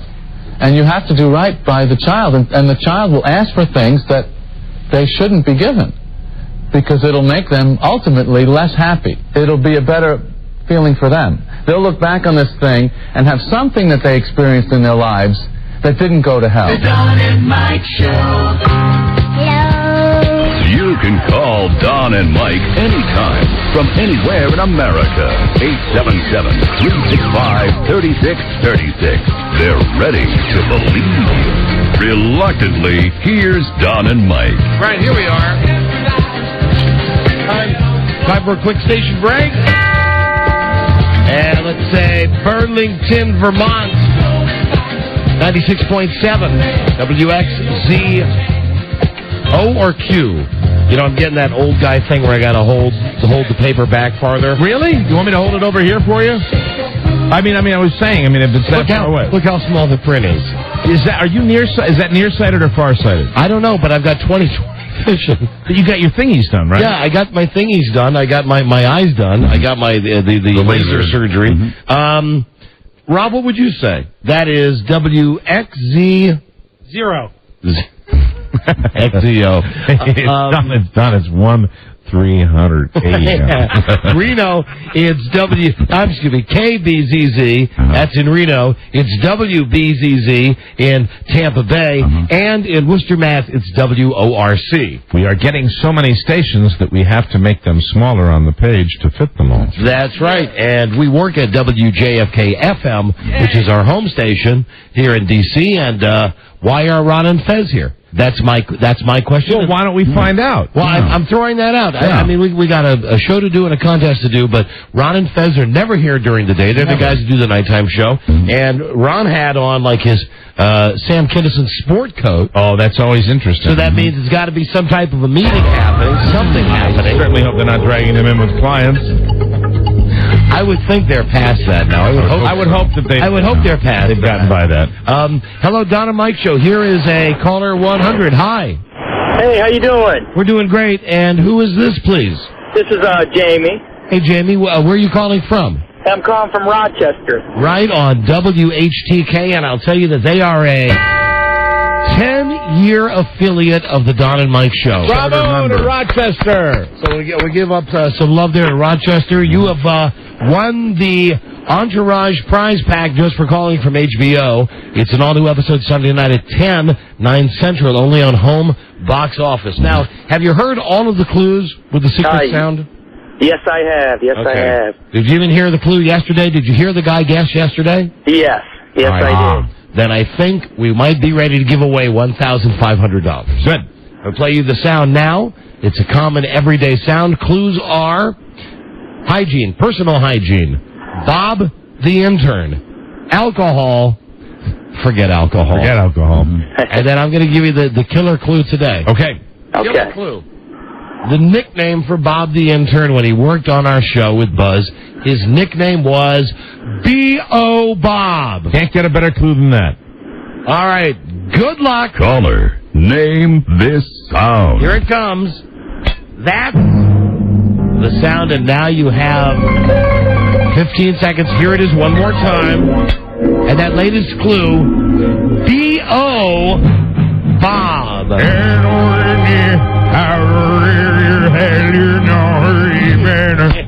Yeah. If you're wondering, that was anything by Pearl Jam. Okay. I thought it might be Michael McDonald. No, it's Any everything by Pearl. Oh, Frida said to me the other day, do you want to go see the Doobie Brothers? Right. And I said, I guess. Is it Michael McDonald? She went, no. I went, no, I don't want to see the Doobie Brothers without Michael McDonald. Was the Michael McDonald era your favorite? Because I liked a lot of the stuff before him. Yeah, I liked a lot of the stuff before him, too, but it's like, I get used to hearing the... Yeah, telling me she's gonna be for you. Listen. Taking it to the street. Do you have a guess? Yes, I do. For $1,500 American dollars. What is it? It is putting the deodorant lid can back on the deodorant can. Rob? Is it putting the lid back on the can? Hold on. What, Rob? Not stated very... No, and I think you need to get a little... The English language has to come into play here. All right, can you be more specific, please? I think I kind of understood it. It's not a question of being more specific. You can probably rephrase that. Okay, can you rephrase it, please? Yes, I can. Okay. Is it putting the lid back on the deodorant can, the top of the deodorant? Putting the lid back on. And not a lid, though. It's the plastic... It's the plastic cap. The cap. Yes, sir. Which also could be known as a lid, I guess. Yeah, I suppose, yeah. Either way. Well, now, this is not how the contest is supposed to end, with everybody getting mad at this guy. I'm not mad. I'm just, I got sucked in a little bit by my friend Rob over there. Listen, you have just won Congratulations. $1,000. Cool. Yes. Excellent. $500. Nice. So let's recap those clues that I gave you. The first clue was... recap. Let's relive. Okay, so first clue was hygiene. Obviously, it's deodorant. Right. Second clue, personal hygiene, meaning not someone else's but yours. Right. Third clue, Bob the intern, who was known for having awful body odor. B.O. Bob. He was the worst. Terrible. Then you have Rob's clue. Alcohol to throw people off. Yes, that Rob, works. if you would please explain the clue alcohol. Primary ingredient in Right Guard. It's the primary ingredient in Right Guard. One brand of deodorant. Now, my clue that I would have given was I would have said Jerry Kramer. Jerry Kramer. Because he played right guard for the Green Bay Packers. That's a great clue, though. That's kind of a riddle clue. That's really well. I'll remember it the next time. That's another feather in your lid. Anyway, and then I said take away the alcohol, so that, of course, is the answer. And you've won $1,500, and that means on Monday we'll have a brand new secret sound to start this all over. Yay! Nice. Enjoy. I know a lot of shows give away a lot of money, but I got to be honest with you. We don't have any money to give away, so when we give away this money... We're going to send you an envelope with Monopoly money. I mean, no, we have the money to send it, but you... What a great way to lid off the week, though. That is excellent. We tip our lids to you, sir. And if you had gotten it wrong, I'm afraid I'd have to lid your ass. I believe I would do that myself. Put a lid in his ass. And he'll have the standard plan is $1 a month for 1,500 months. That's right. Thank you. Hold on just a second, please. Okay. So the riddle has been solved. Again, Rob, the official answer is... Recapping a can of deodorant. Listen again, please. It's a can of Right Guard. Now, Buzz, why'd you make it? It doesn't sound like recapping a can of deodorant. That's what it is. There it is. Buzz, are you thinking we need to have Rob bring in the sounds and demonstrate them live? He did bring it in, and we taped it in the production room. I use a roll-on, so I'm not familiar with that sound. Yes, John. I'll vouch for it. I saw it happen. Really? Yeah. So you believe, just so you know, Mike, I saw it, John saw it, Rob saw it. Hey, I'm not the one that's questioning it. Or Buzz. Right, yes. Buzz, it's the real sound. What was it, a tin lid? Yes. Well, it's not easy to make it sound wrong. Was it metal? Is it metal, though? A metal? It's a plastic cap on plastic cap on the metal, the deodorant bottle, the spray, seriously, one of the best sounds we've ever had. I like it. It is a good sound. It wasn't a flat clicking that we normally get. That's coming back on Monday. Oh, God. So be happy. Wow. And what is this? The best Michael McDonald song? Oh, speaking of, we talked about the Doobie Brothers. Here's the best, in my humble opinion, best Michael McDonald song ever. I mentioned this, What a Fool Believes. This is one of my private Michael McDonald tapes. When you're alone and life is making you lonely, you can always go. That's Michael McDonald. Downtown. Great guy. When you've got woe. Ain't he good? He's fantastic. Hurry seems to help. I know. All right, stop it. Downtown. Okay, what? To the music of the traffic in Michael McDonald sings back up. on the sidewalk where the neon signs are pretty happy again. So maybe All right, just turn off the Jerry, Todd. Just turn it off. Where's the George Bush tape? Petula. Yeah. Here you go. Here's George Bush, the idiot. That's all I want to... When I was writing my notes for the show today, I just wrote George Bush, the idiot. Our enemies are innovative and resourceful, and so are we. They never stop thinking about new ways to harm our country and our people, and neither do we. Okay. All right. Thanks, Dope. Now, Awesome. We have such a limited time here with stuff we want to get into the show. Want to get your phone calls in. Want to play the Friday favorite. We just had the $1,500 winner on the Secret Sound. So let me just tell you the things I have left over from this week that I've wanted to talk to you about. Tom Brokaw has a stalker. Jethro Bodine is still trying to get his casino going. Arnold is stepping up for Tom Arnold. Arnold Schwarzenegger is stepping up on behalf of Tom Arnold. Tom Arnold have some problems? I will tell you why in a moment. All right. I have news on John Edwards eating at Wendy's. Allegedly NASCAR. Now, hold on if you're listening to us in the South. NASCAR is going to allow some coloreds into NASCAR. Oh, there might be controversy. A guy's getting killed on CSI. George Clooney. Bee Gees by Nazi stuff. Pam, what's her name, is stupid. Pam Anderson is stupid. And Benji the dog is dying. No. These are all of the things that I wanted to discuss with you. That's quite a plate you have. These there. are leftovers. And I'm not even going to mention that the guy in that they've casted the Get Smart movie totally, and that they're making that awful Richard Pryor, Jackie Gleason movie, The Toy. They're doing a remake of that. Oh, my God. Why? Get it right this time. That'll make you sick. Oprah, who says... Did you say that the Get Smart movie, they've miscast it? No, they have cast... They've cast it. The entire movie, not just the guy from The Daily Show in the role of Maxwell Smart. They cast the entire movie. Hold on a second. Now that I told you... Okay. Here you go. Maybe you heard this. Okay, this would be equal. This is like equal, what they say on Fox, Fair and Balanced, because we just played the Bush is an Idiot tape. Right. Maybe you heard the spiel about John Edwards and his wife go to Wendy's every year on their anniversary. Isn't that special? And maybe you saw the sound bite, or the video clip of them at the Wendy's on their recent anniversary. Right. Well, these guys, they got to know how the game is played.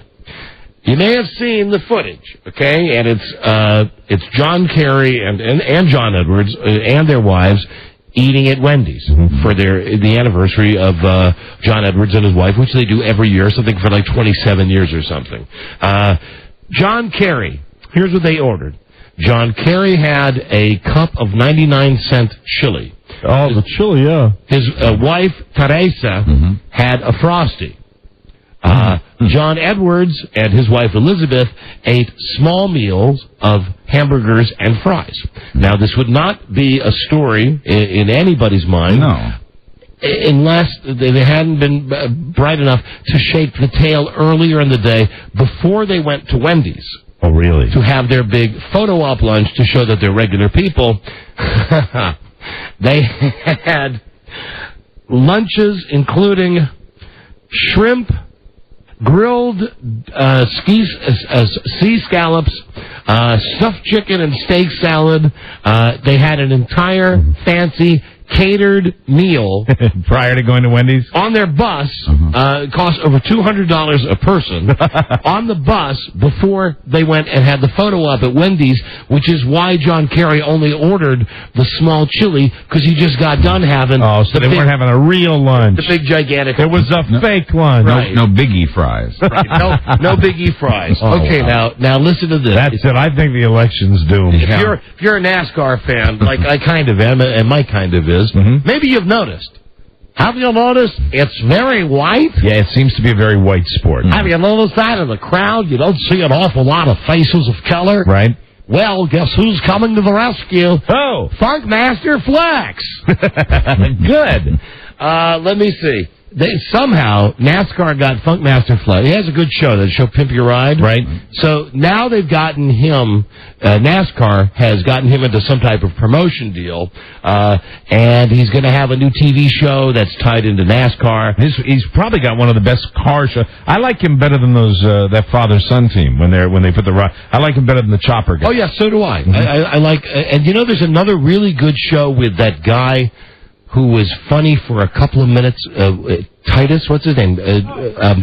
Christopher Titus. He has a show on Discovery Channel or one of those outdoor living, whatever it is. Right. A show called Rides. Okay. Where he is a car nut and he fixes up cars and pimps up cars. Pimp Your Ride, isn't that they do two things? Don't they take like very wealthy people and modify their cars? Like they'll take a Hummer and they'll do, but don't they take cars from people like ordinary people and just turn them like a special King for a Day edition. Right. Like a woman will write a letter, my husband's down and look, he's got a 68 Camaro, and like in 2 days they take it away and they turn it cherry. They turned this one car, this kid went nuts. I mean, he had just a complete beater and they turned it around. That's right. So here's what Funkmaster Flex says.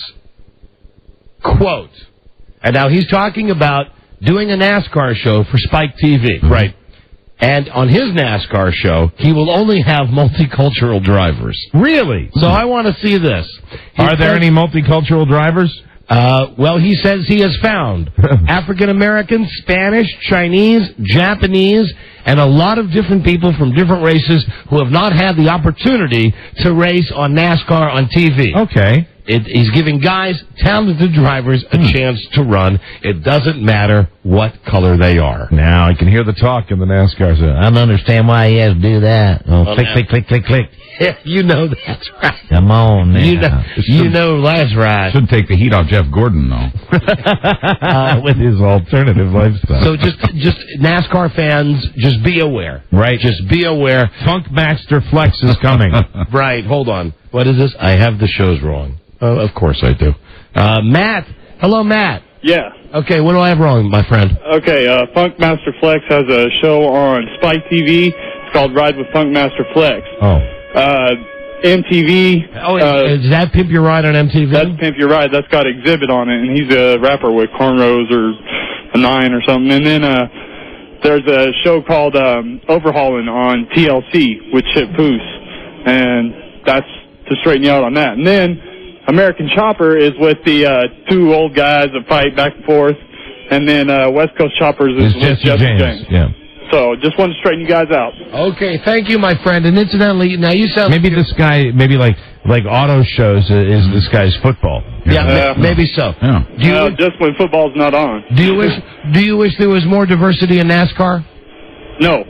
Just when football's not on. I guess I was wrong about that, too, huh? Bye-bye. I guess we're all wrong. It must be so nice to be right all day. You missed his answer, though. Do you think there should be more diversity in NASCAR? No.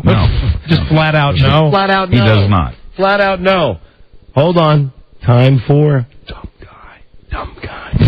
David? Hey. Hi, Dumb Guy. How you doing, Dumb Guy? Hey, what can we do for you, Dumb Guy? Hey, I got breaking news for you. I hate to Trump buzz on this. Yeah. But according to the New York Daily News, Rick James just died. Yeah, right. Dumb Guy. I had it first. Dumb Guy. He had it in the first segment today. Dumb Guy. Oh, I actually didn't listen to the first segment for a change. Well, then you've no right to call with that. What town does your mom live in? Horseville. I like Horseville. Okay. Shalom. Peace. Out of here. Horseville. Welcome to Horseville. Welcome to Horseville. Is that your mother? All right, I wanted to just mention Arnold Schwarzenegger and Tom Arnold. Tom Arnold, who still looks high to me every time he's on TV. He does. Apparently has been in a 12-step program for something like 15 years. I know. He still is like a rat on crack every time he's on TV. I guess he falls off once in a while. So anyway, Tom Arnold is mad at the National Enquirer because the National Enquirer has been following around Matthew Perry. Right. Okay. And Tom Arnold is now filing a lawsuit against the National Enquirer on behalf of all celebrities.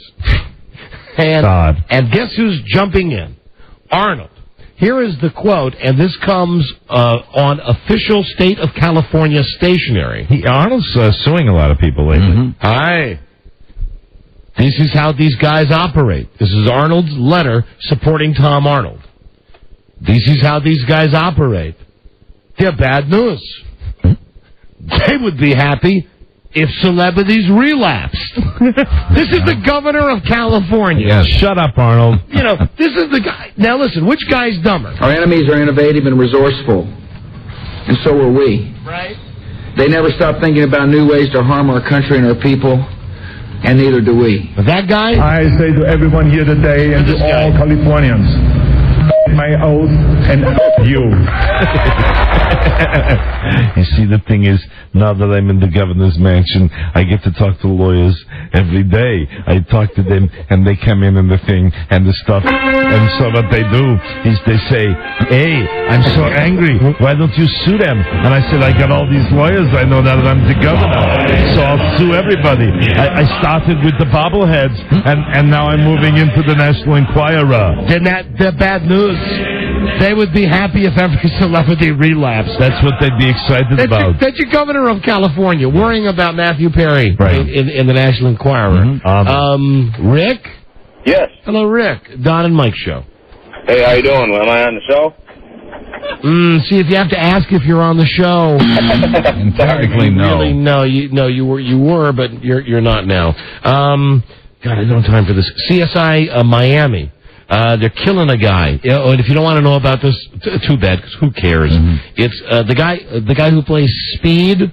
Yeah. On CSI Miami. Which one is he? Is he one of the CSI guys? Yeah, he's the guy. We're gonna miss him. Guy with curly hair, the photographer. Okay. Anyway, how many times has David Caruso said in that monotone, "Speed, get over here. Speed, I want to reach out to you. Speed, not anymore. Not in my town. Speed." And I'm always there. Anyway, he is off CSI Miami. He's not off like they fired the other people from CSI. Right. He just wants off the show. He doesn't want more money. He doesn't want to be on the show. So they're doing something smart. They're going to kill him off in the first episode. That's the way it always ought to be on these dramas. So that's how on you these do it. dramas. You kill him off. Now, there's been a lot of talk about what celebrity I resemble most recently. Yes. And somebody threw out Dustin Hoffman. I've maintained for years George Clooney.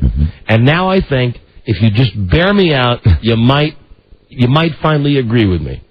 George fans have been warned to expect big changes when they see George Clooney on screen for his new movie.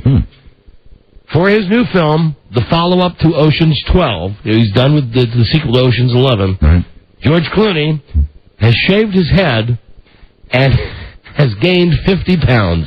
50 pounds? Mm-hmm. Wow. He is going to play some CIA agent, and apparently he's walking down the street now, and nobody recognizes him, except people are probably coming up and saying, "Hey, aren't you the guy from the Don and Mike show?" Well, in the great tradition of Robert De Niro and other great actors, he's right. The thing is, Marlon Brando did it years ago, and he never came back. Right, he never made it all the way back. Kelly, Don and Mike. Hi, Kelly. Hi, how are you guys doing? Hi, we're doing great. I was going to make a comment about NASCAR. They're already diverse. Really? Yeah, there's a black guy and an Oriental guy, and they have an Oriental guy. So. Wait, now, hold on, honey. Hold on. There's a black guy and an Oriental guy. At what level of NASCAR? Well, there's a black guy that drives the truck. Okay. Yeah. When I talk about no diversity in NASCAR, which is the way that it is, I'm talking about the NASCAR race that you see on Sunday. Right. Mike, the equivalent would be if she said, "Well, there's a guy in the Red Sox system." Yeah, he's playing A-ball. He's playing for the Portland Sea Dogs. Right. They got the same thing. And right. And so anyway, goodbye. Get out of here. Well, wait a minute. What? They like the guy. Excuse me. He's Asian. I guess no Oriental. Cause that's a bug. Well, he drives like 3 or 4 times a year on Sundays. Oh, so he's a token. Yeah. 3 or 4 times a year they let him drive on a Sunday. I think eventually you will see them make it to the bigs, which is the show, the equivalent of the show in NASCAR, and I'm sure you're happy about that, right? No, she's not. Wow, unanimous. Mike, listen, the NASCAR fans. Wait, you're not serious, are you? I'm serious. You don't want to see diversity at the top levels? But I don't understand why. I think they're doing it just to make a point that there isn't diversity already. I mean, if they're a great driver, I think maybe you misunderstood my question. I want to give you the benefit of the doubt. Okay. I said if you if you have multicultural drivers in NASCAR at the top level, the Sunday race, you're fine with that, right? I'm fine with that. How would you feel if it came down to like the race this Sunday in Indianapolis?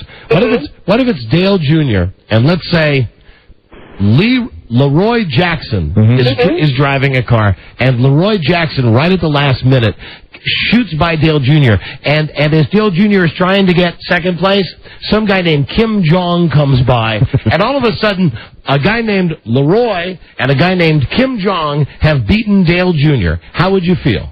Well, being a big Dale Jr. fan, I'd be pissed. But as long as it was a legal move and they were there because of their... If this was Bill O'Reilly, right after she said she'd be pissed. Thank you very much for your answer. Yes. What if Kim Jong drove a little like Tony Stewart? Yeah, that's fine. What if he threw like chopsticks out the window? I think NASCAR. Hey, maybe Dale Jr. throws forks at him. I mean, This is true. She's all about the Dale Jr. All right, just checking here. All right, honey, get out of here. Well, thank you for our NASCAR Open Forum. Hey, the Baltimore Rabbi is on the telephone. Hello, Shalom. Shalom, guys. How you doing? Hey, we're doing fine, Rabbi. Well, I was just calling in because I heard you talking about the diversity in NASCAR. Yeah. Can I make just one or two quick points? Yes, please. Yeah. Can you find anybody from your side anywhere in NASCAR? Well, no, we don't do that. What do you think? Listen, what do you think we are, stupid? We're going to let the guys get in the fast cars. but no, seriously, guys, keep an eye out because I'm also diversifying my television show as well. Really? Really? How so? Watch for it on Fox. It's called When Jews Attack. Okay? And I'll tell you something else.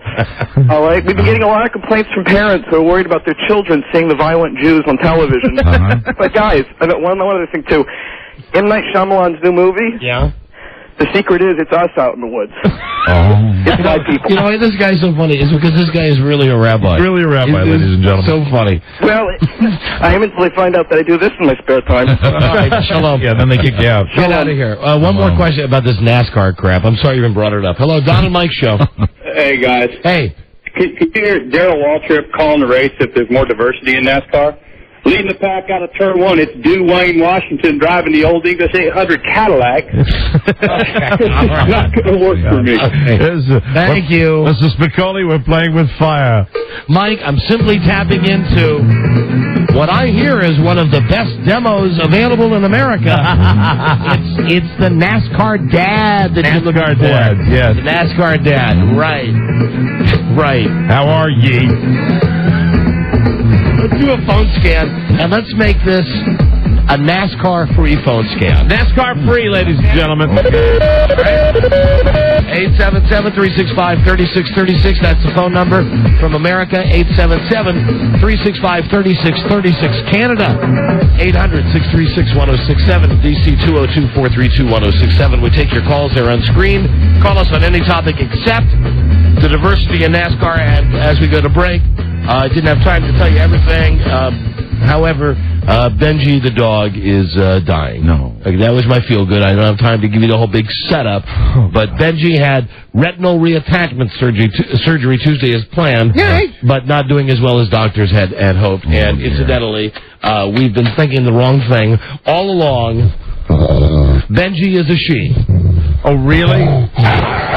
Oh, you imagine carrying that around as a dog. So there, and not the original Benji incident. Oh, really? Yes, one of many Benjis.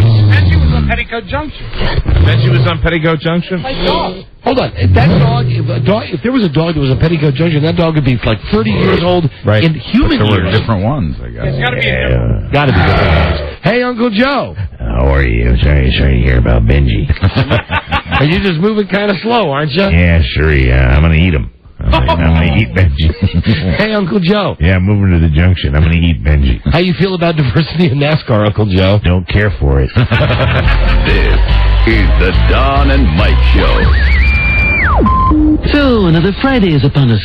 What'll you be doing, Smithers? Something gay, no doubt.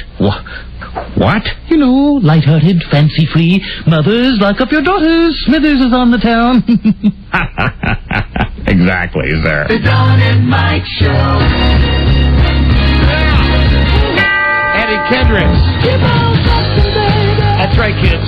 Before it was a commercial, it was a song. Yeah. Right? The comedy stars of the Alan Line Radio Funhouse. Hi there. Don Geronimo and Michael Mara. Phone scan straight ahead with your calls. Congratulations to Jamie Lanuski, Andover, New York. He listens on the Rochester station, WHTK. He won $1,500 today with the secret sound. It's a can of Right Guard. Putting the cap back on. That's right. That's what it is. Okay.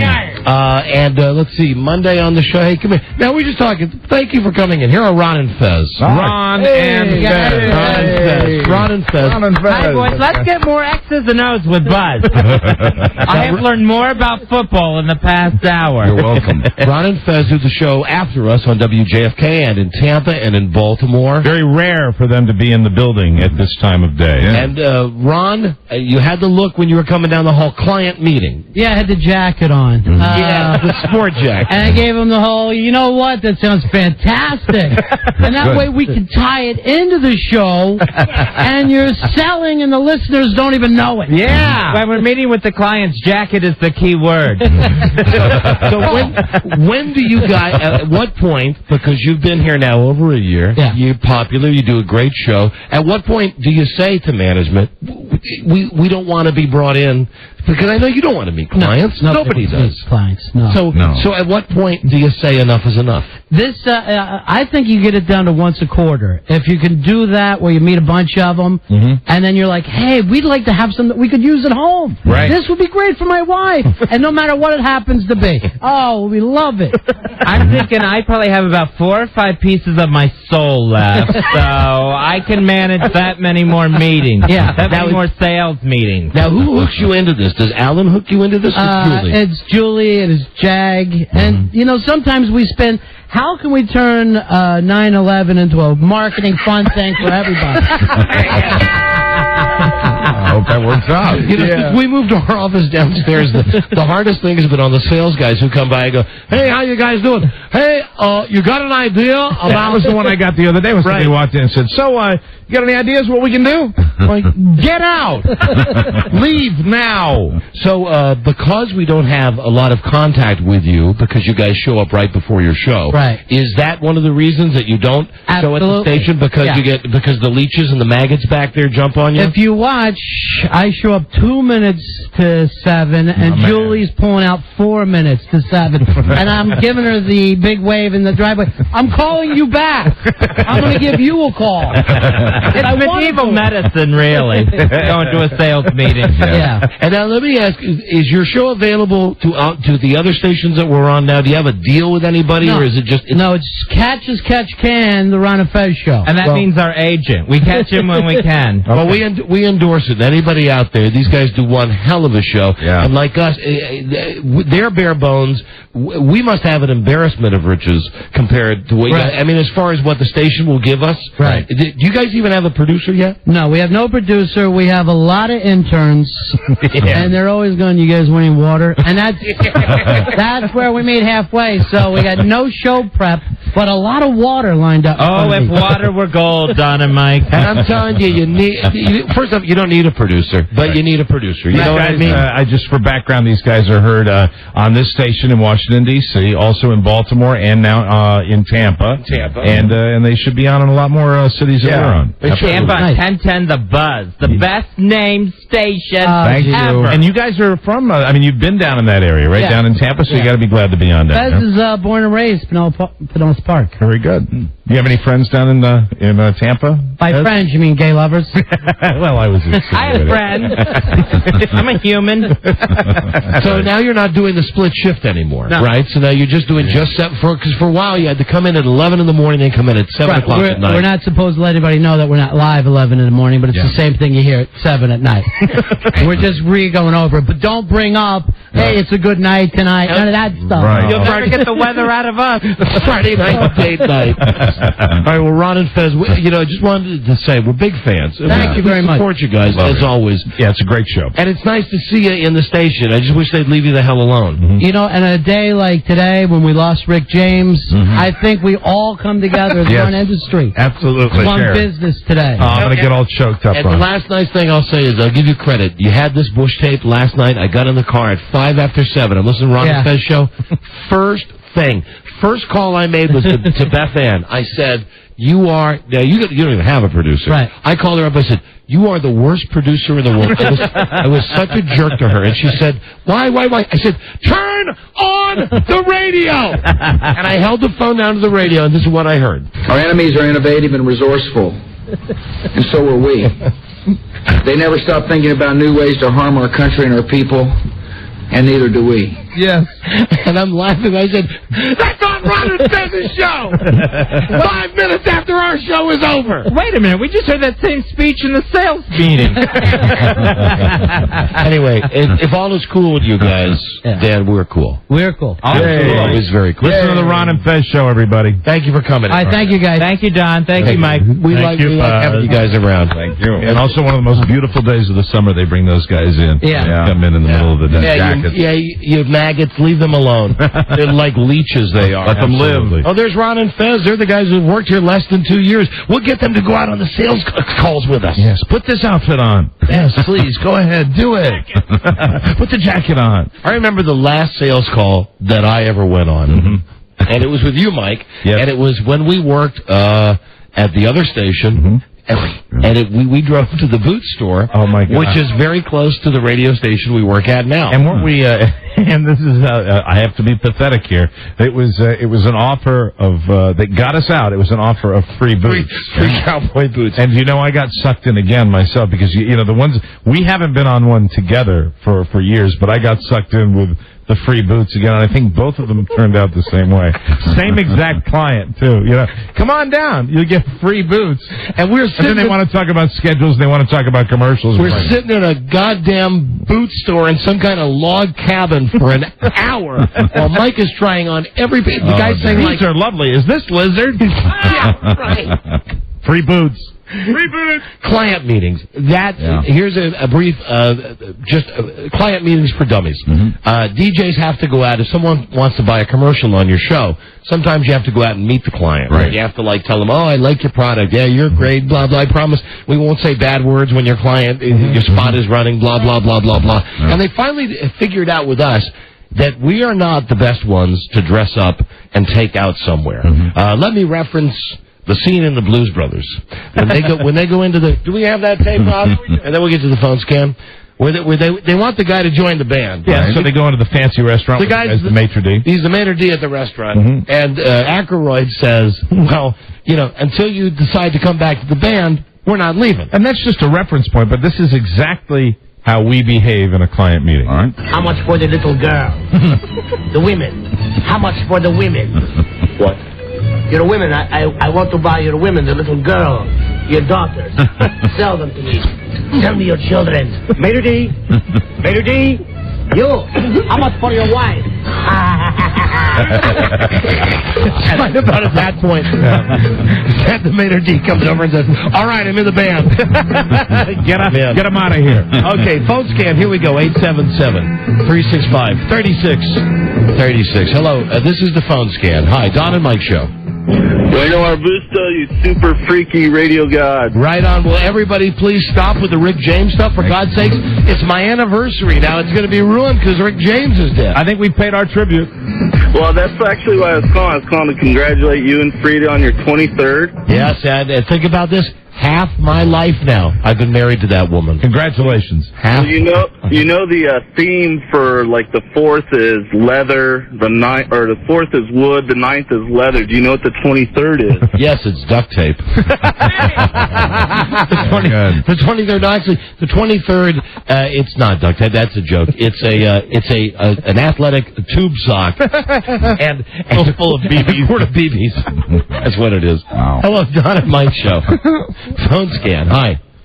Hello? You're on the air. Yeah, Sacramento checking in, 84 degrees, sunny skies. Okay, thanks. Happy duct tape. We're past the weather thing. Mike, no, I would only duct tape the ones I love. Of course, I know you do. You only, you do that because you love. The one I love. Frida. Right. And then you're the one that says all the greetings. You say all this, you give her all the salutations. Happy anniversary, honey. And she's going, Hello, Don and Mike show. Don and Mike? You're hurting me. You're hurting me. You bastard. Stop it, stop it. Hey, stop playing around. Oh, yeah, excuse me. We're having some fun. Sorry about that. You hang up on everybody, and then, hey, just want to let you know I had a similar circumstance. Wait, hold on a second. Before you start, sir, did you say we hang up on everybody? Well, if they don't... Yeah. Hi, Don and Mike show. Come on, you can't throw us a softball like that. No way. Hello, you're on the air. Phone scan. Don and Mike, Radio Gods. Happy anniversary, Don. Well, thank you. I wanted to try to stump the Rob if I may have my chance. Stump the Rob. And what is the category? The Don and Mike show. Okay, show trivia. Well, we're for that because it's about us. I'll try. Go ahead. Rob? Sir? What is the name of Charlie Stuang Stavelak's ex-wife, and who was her voice? Baklava, as voiced by Diana Silver. Oh, that's too easy. Good, I lose. That's a really easy You're a big loser. Hi, Don and Mike show. Phone scan. Hello. Don and Mike? Yeah. Hey, I called. I wanted to give Bud the recipe from yesterday. I called. The recipe? The recipe. Yeah, it's 2 hydrocodones. 2 hydrocodones. About 4 beers, about every half hour a beer. 4 beers, all right. And then about 2 bong hits every 15 minutes. What is this bong you speak of? Call me if his condition worsens. Get out of here. Also, didn't Baklava work at Joanne's Nut House? Yes, she did. At Iverson Mall. Iverson Mall, not Landover Mall. Iverson Mall. Hello, Don and Mike show. Hello. Hello, Mike. Hi, phone scan. Happy anniversary, Don. Okay, everybody, I appreciate it. Thank you very much. I wear it as a badge of courage. Mm-hmm. I wear your praise. Congratulations. I wear your praise. Everyone's very happy for as a badge of courage. I think it's frankly amazing. It is. And I would like to say once again to my sister-in-law, Judy, Ha! What do you think now? Yeah, because she didn't give you guys 3 months. No, I found out that right after our wedding that she had gone to members of my wife's family and placed side bets that the wedding wouldn't last 3 months. But you win. Who's the big winner here? Yeah, Donnie's the big winner. Donnie's the big winner. Right. Winner I am. That's how money you are. Hello, Don and Mike show. Radio God. Hi there. Hey, I'm not going to ask how you're doing. You guys probably get that about 1,000 times. We're doing great. We'd be doing even better if people stopped to ask us how we're doing. Thank you guys. What? I just want to say a couple things to you guys. Sure, go ahead. For one, you got one of the best voices in the industry. And wait. All we heard was you have one of the best voices in the industry. Buzz. Buzz.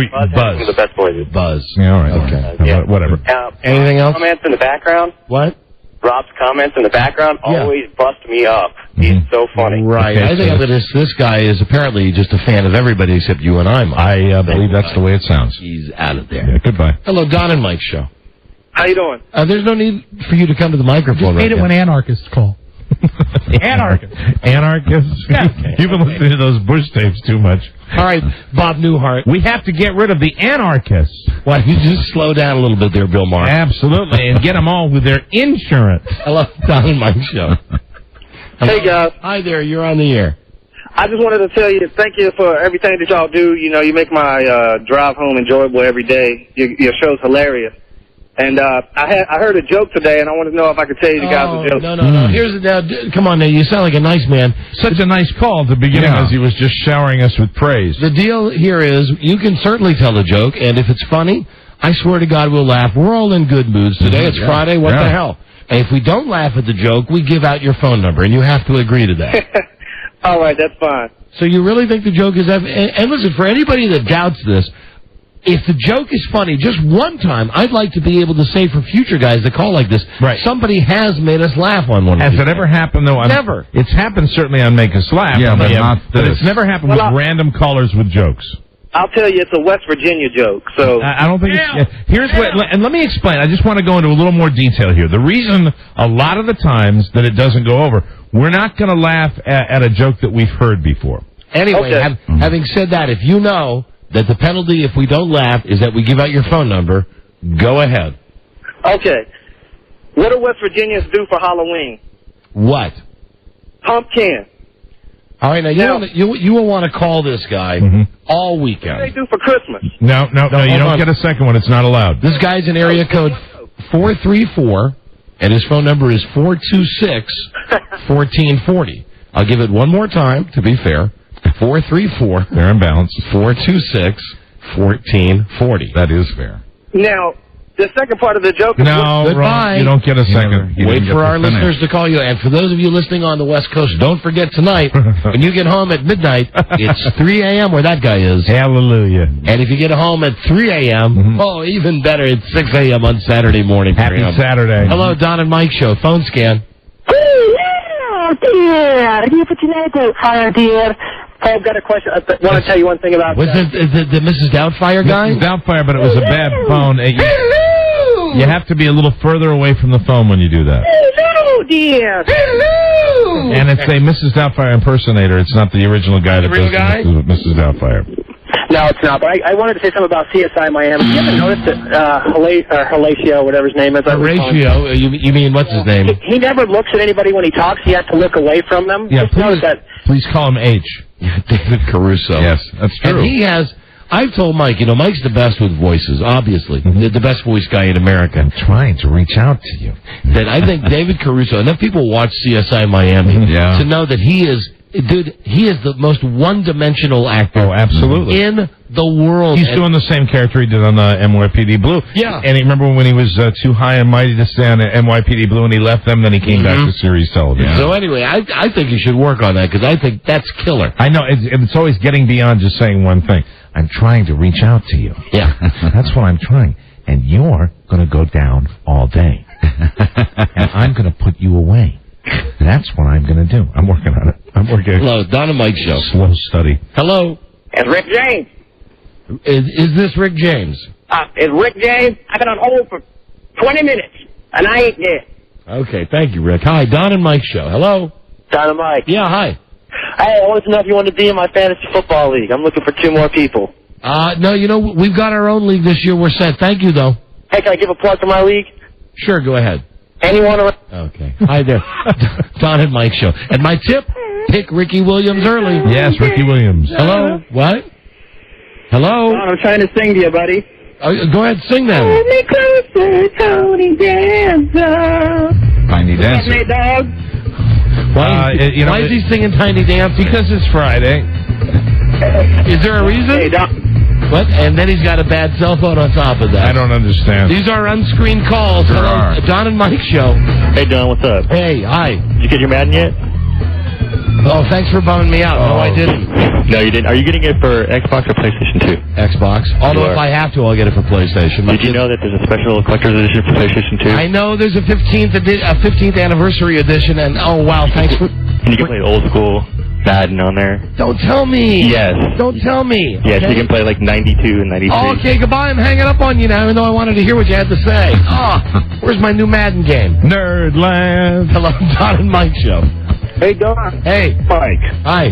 Just want to let you know that after your anniversary this time, everyone is going to be, you're going to be married longer than half your life. Oh, that is, yeah, there you go. Every year is going to be adding and adding. That is 2 calls in a row to bring you up. Yeah, right. Hey, but it's football season Monday. What? It's football season starting Monday. Tell me. We're all waiting. Freaking tell me about it. Listen, you're the last person on the phone scan. What is your name? Rich. And Rich, where you from? Medical Lake. Listening from Spokane. Spokane. Medical Lake. Medical Lake. That sounds nasty. Who wants to go swimming in Medical Lake? Daddy, I got a syringe in my thigh. I got pus in my eye. Ow. Actually, in the 1800s, they bottled the water and sent it all over the world thinking it was medicinal. Oh, really? So it's good water to swim in? Well, it used to be. Now they dump all the sewage in it. Oh, okay. You've won a sleeve of Don and Mike Pro V1 golf balls. All right. Courtesy of Golf Room Tyson's Corner. Live the game for being the last person on the phone scan. Thank you, my friend. Well, thank you, guys. Hold on. Thank you for... No, thank you. Thank you very much for listening. Is there anything more appealing, more appetizing than medical waste? Mommy. Look at this. Mommy, I'm on a raft. It's not a raft. Oh, it's the body. Ew. A quick break and a Friday favorite is next. This is the Don and Mike Show.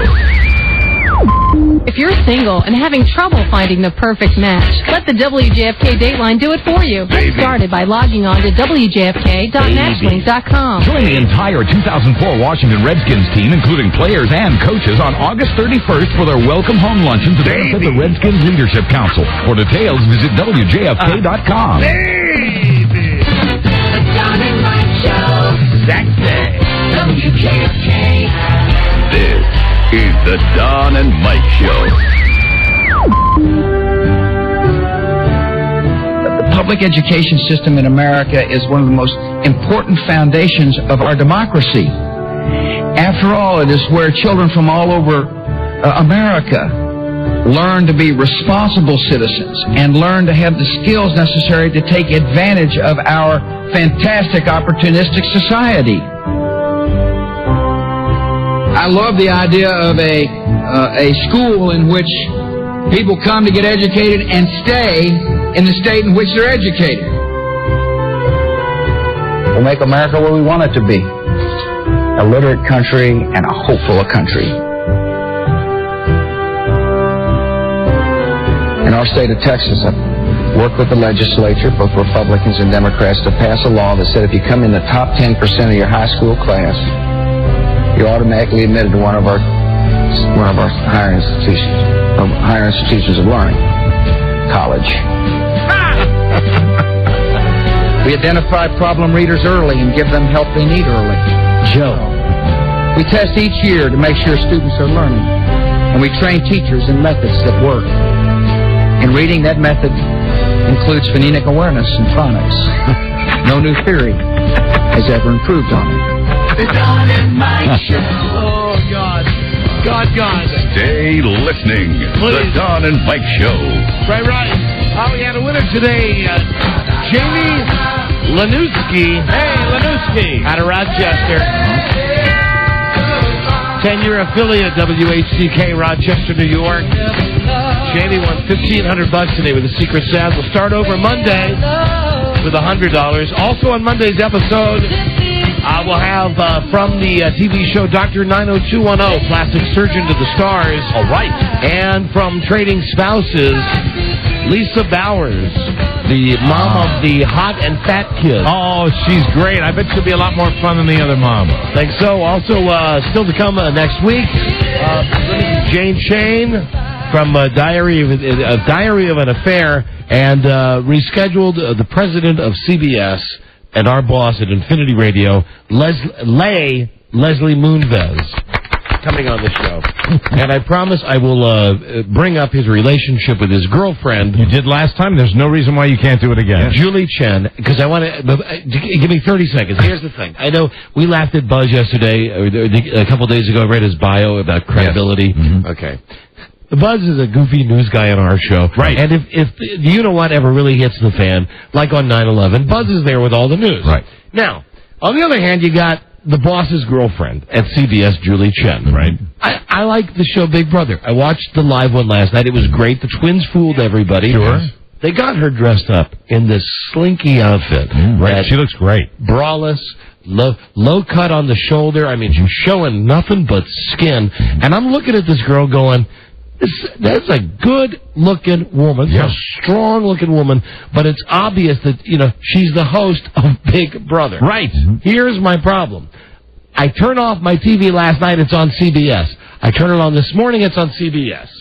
This morning, the same woman who last night was wearing a slinky China doll suit and looking so sexy, right? This morning has a business suit on, and she's talking to some guy about Homeland Security. And you can't reconcile the two. No. I cannot. I want her to be my pretty, sexy Big Brother lady. You don't want her to do serious news. Well, you can take that up with Les. Yes. What if when she did a Homeland Security interview, she wore the body glitter? Would that be a good compromise? Yeah, she's good with the body glitter, too. You know what I saw last night for the first time is inside the Big Brother house when they have to look at her on TV. It's like a special Chen TV. And it's like taller than it is wide. It's great. It's so cool. Anyway, Leigh Moonves, we'll talk about the hirings and firings at CBS. And, okay, before we bring him in, everybody's heard this tape. I want to play it before we get to Jeopardy today. Our enemies are innovative and resourceful, and so are we. They never stop thinking about new ways to harm our country and our people, and neither do we. You just said it yesterday. Wow. Just yesterday. It's game time now on JFK with cash for you and me. He's got a lot of explaining to do. For Dawn and Mike to play the budget Jeopardy. And of course, who would it be except? How are you? My main man. My man, you're my man. You're definitely my man. Huh? How are you, Don? Now it's crunch time. It's crunch time for the election, and I'm counting on you to change your mindset and come back over to the right side. I know you can do that. I'm pointing at you like this because I'm saying your president and your country needs you desperately. Can I play this tape? Can you explain this tape to me? I cannot. It's another one of the many mistakes I've made. Just listen to this now. Our enemies are innovative and resourceful. Right. And so are we. Now, at that point... I have fired the man that put those words in my mouth. Well, I fire him even though he wrote them a certain way and I read them the wrong way. Yeah, you got I've been doing that since Yale, son. You got the first part right. Now, here's the second part. Yeah. They never stop thinking about new ways to harm our country and our people, and neither do we. I've got some campaign slogans I want to try out. This is my new one. I got this. I am going to this one. I want to move forward. It does not. First of all, you know I don't apologize. So I can't possibly do what you want me to do. I was going to ask you if you would apologize for making that mamby-pamby, son. That's mamby-pamby. Huh. I can't be mamby-pamby. I want to be good man. I want to be good man, tough, strong. That's the image that I want to project. Okay. Right? It's crunch time, and I am Captain Crunch. Eat a good breakfast. What do you think about that? I'm thinking of taking that one right into New York for that convention thing we got coming up there. That's going to be a good time. We're going to have lots of fun. Not like Fagland that they had down there with all the Ron Reagan and all that stuff. I'll tell you, that bothered me. What his daddy would say. Yeah. His daddy would turn over in his grave. Speaking at the Democratic convention. All right. It was all I could do not pick up the phone. Say, get off the podium, you little ballerina. Wow. I was so angry. Hey, how are your daughters doing? Jenna. And the other one? And Barbara. Yeah. They're on the campaign trail. We have informed her that her nice tongue, her impetuous sticking out of the tongue. Nice tongue. Unacceptable. Nice. I told her, you go ahead and do it. I was sitting back there. I said, yeah, it's got tinted windows. I make all sorts of gestures. But unfortunately, the cameras can penetrate. The way it was explained to me is the light from the bulb will cause such a bright light that it will cut through the tinting, so as not to thumb your nose or stick your tongues out again, because it'll happen. I've learned that for a long time, but they're new to the campaign trail. But I've got a lot of policies that I know the people of this great land are going to be excited about, and I want to tell you about them. Okay. We are utilizing, first let me say, with this time of heightened alertness, that we are very, very excited about what we're doing, because we are doing the right thing. We are doing the proper thing. And what is that? We are utilizing all our resources to prevent American citizens from the threats that they pose to themselves and their kin. Okay. You just did it again. My administration's track record speaks for itself on our continued war on things that are bad. On the These terror are policies. system. You can chuckle, Mr. Liberal News Media. On the terror system. That's the liberal elite. And I will tolerate the liberal elite, but I've come down special-like to come to your studio to do your special. It's a quiz interview. now for you. I can answer it. I'm prepped. Okay. I prepped because they said I came across as somewhat sluggish last time, and I'm prepared. Terror alert. Terror alert. What does the color orange mean? What level? That is what several of our locations are at now. Orange, the three-tiered system. There's more than three. There's five. No, you're mistaken. I must tell you, it's orange, black, and blue. There's four. No, it is orange. What is it? No, it's five. There's red, orange, right. Yellow, blue, green. Blue is green. And white. That was a that's joke. A joke. No, white's a joke. Green. When it's white, it means it's a snowball's chance. Green is jealous.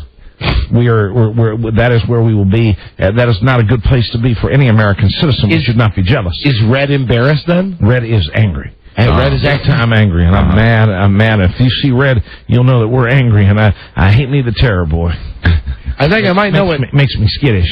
I think I might know what yellow means. Yeah, I do. Okay, I know. Yeah. Are you yellow? Okay. That's what it is. Yellow is cowardice. And if we get to yellow in this country, we will be in a state of cowardism. But also think about that great movie. I know you've studied it. The one with Humphrey Bogart. The one about the Captain Queeg.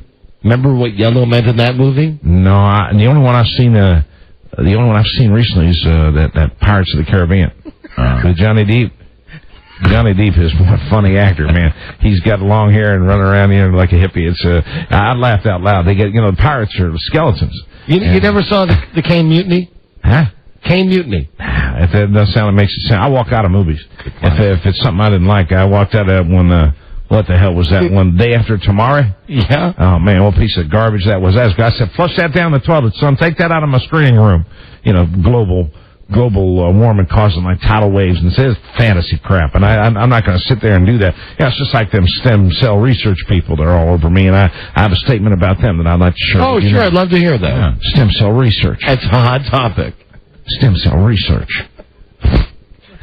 Stem cell research. Stem cell research. Stem cell research is not something that you can take heavily.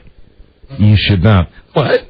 Let me rephrase that. What do you mean you can't take it heavily? No, stem cell research is not something you can take heavily. It's not an over-the-counter medication. I'm not talking about that. I'm talking you shouldn't dwell. You shouldn't. Wait, let me finish my statement, son. Okay. Stem cell research is not something that you can take heavily. You should understand all the intricate detail. You should understand all the intricate detail before you jump off the ship, and life is sacred and good and should not be considered too important. That's my statement on stem cell research. Okay, let's go back to the terror code. And the economy is robust and thriving, and I am confident that we are at a cross street in our economic depression. Stuff is really going to go bust. On our color level with terror. Yeah, all right, you give me, I know all the levels. What does green mean? Green is like a green tree, that is watered and that is good and calm. No, that's low. That means the terror level is low. Mint. Okay, green is mint. I like my mint chocolate chip ice cream green. I don't like it white. What about blue? If we had a blue alert. Blue is a state of depression. If we get to blue, we have failed as your leaders. I never see a day, and I make the statement to you, I never see a day where people will be blue. And I don't like disc jockeys that talk blue either. That means guarded. That's guarded on the well, you're guarded. I'm guarding the harbors and the airports and doing all I can. And I'm very fond of, what's that show I watched the other night? It's a cartoon show, kind of lightened my mind with my trials and tribulations. The Bear in the Big Blue House. Man, that's fine. That's good stuff. I'm very excited about everything. And I am a peace president. Let me make that clear. I'm a peace president. How is that possible? Because you've taken us to war, and the one message that you've repeated over and over again is a simple message. Is even with no weapons of mass destruction, you'd still go into war with this country. I want to be like Charlie Heston, but with a good memory. I want to be a peace president. And make no mistake, there are enemies among us, and I think it's time for every American to look over his brother's shoulder and be ever virulent. Wasn't Charlie Heston great in Planet of the Apes? It's a good movie. Now I could watch that night and day. What's your favorite scene? Man, it's the one where he gets it. They put him in the cage and they're talking about stuffing him. And what does he say? Like that. Huh? What does he say? He says, "Soylent Green is people." That's another one. He said, "Damn apes, damn dirty apes." Oh, damn dirty apes! You got it, man. I always forget them lines. Yeah, damn dirty apes. Man, that's good stuff. Peace is only war turned without fear. That is what we must know.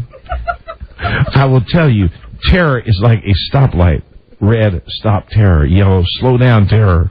Green, go terror. Well, now that is how maybe I would figure it out. It sounds like you're rooting for terror. No, that is wrong. I have to change that. Yes.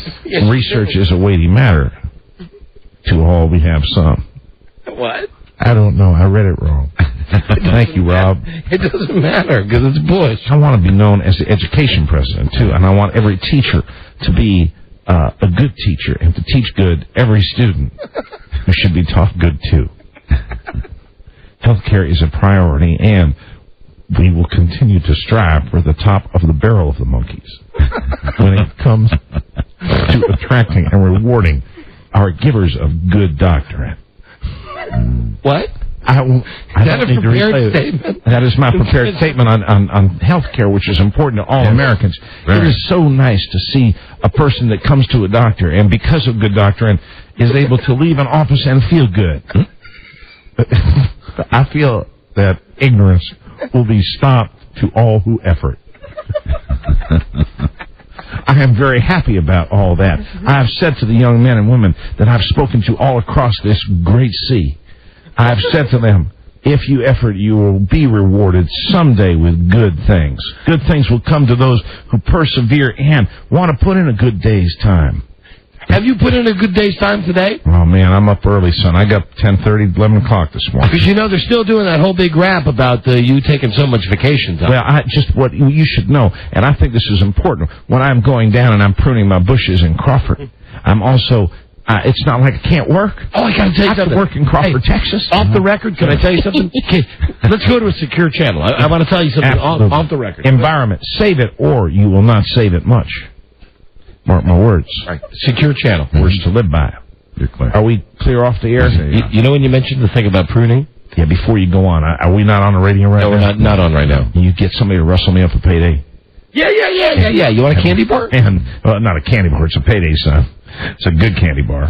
Well, there's peanuts and caramel. We had a story on this week. Yeah.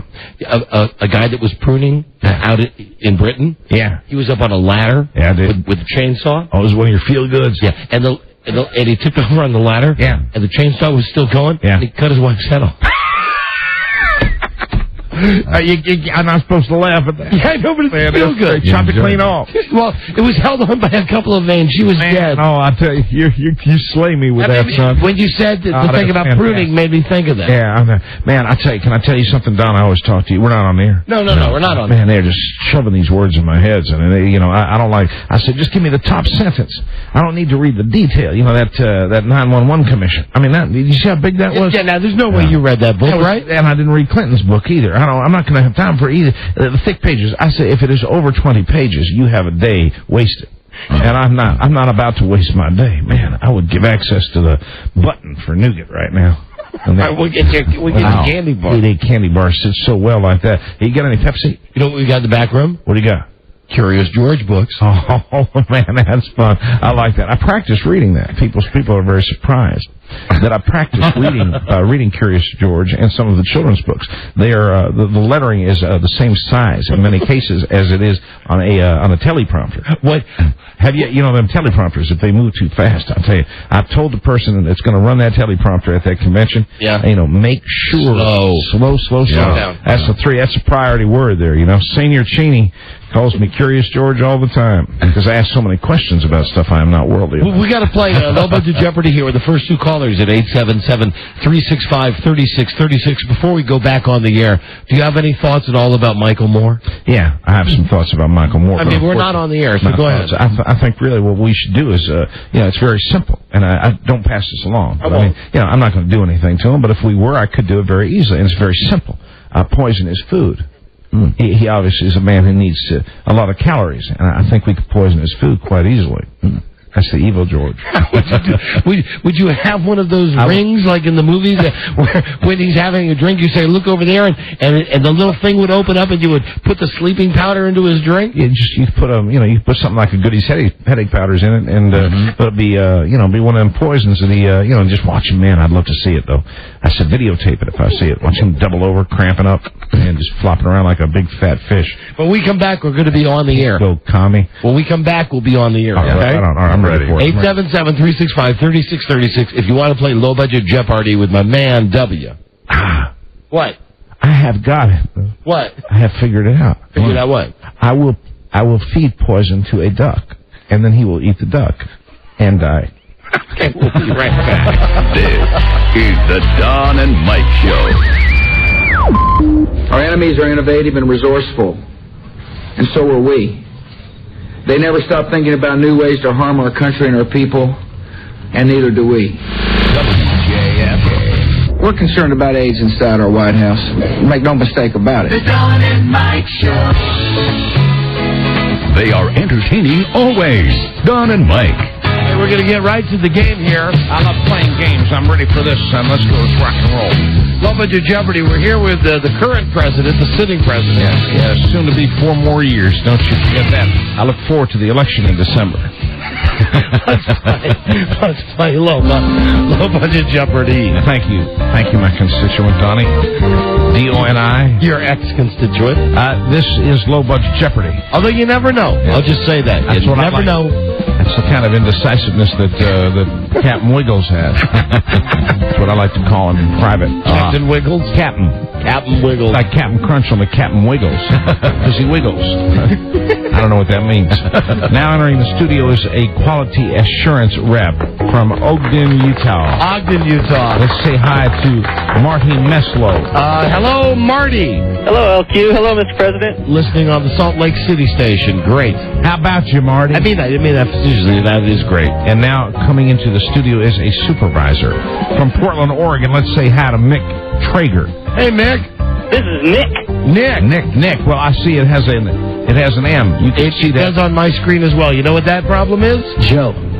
I mean, that's Joe that did that. Okay, because I know what an M is. It's two TPs. But I guess the president can call me Mick if he wants to. All right, Nick Traeger, now entering the studio, is the host of A Little Bunch of Jeopardy. I want to tell Marty and Nick not to screw with LQ and say hi to Alex Trebek-Geronimo. Well, thank you, sir. And, guys, here's your categories, and they are... Name that reality show network. I'm not down with them reality things. How do you like that jargon? Down with. That's what the black people say. Down with. I'm not down with that, homie. The state of NFL training camp. I like the NFL. Man, there's nothing like the NFL as long as I don't have pretzels. Showbiz news.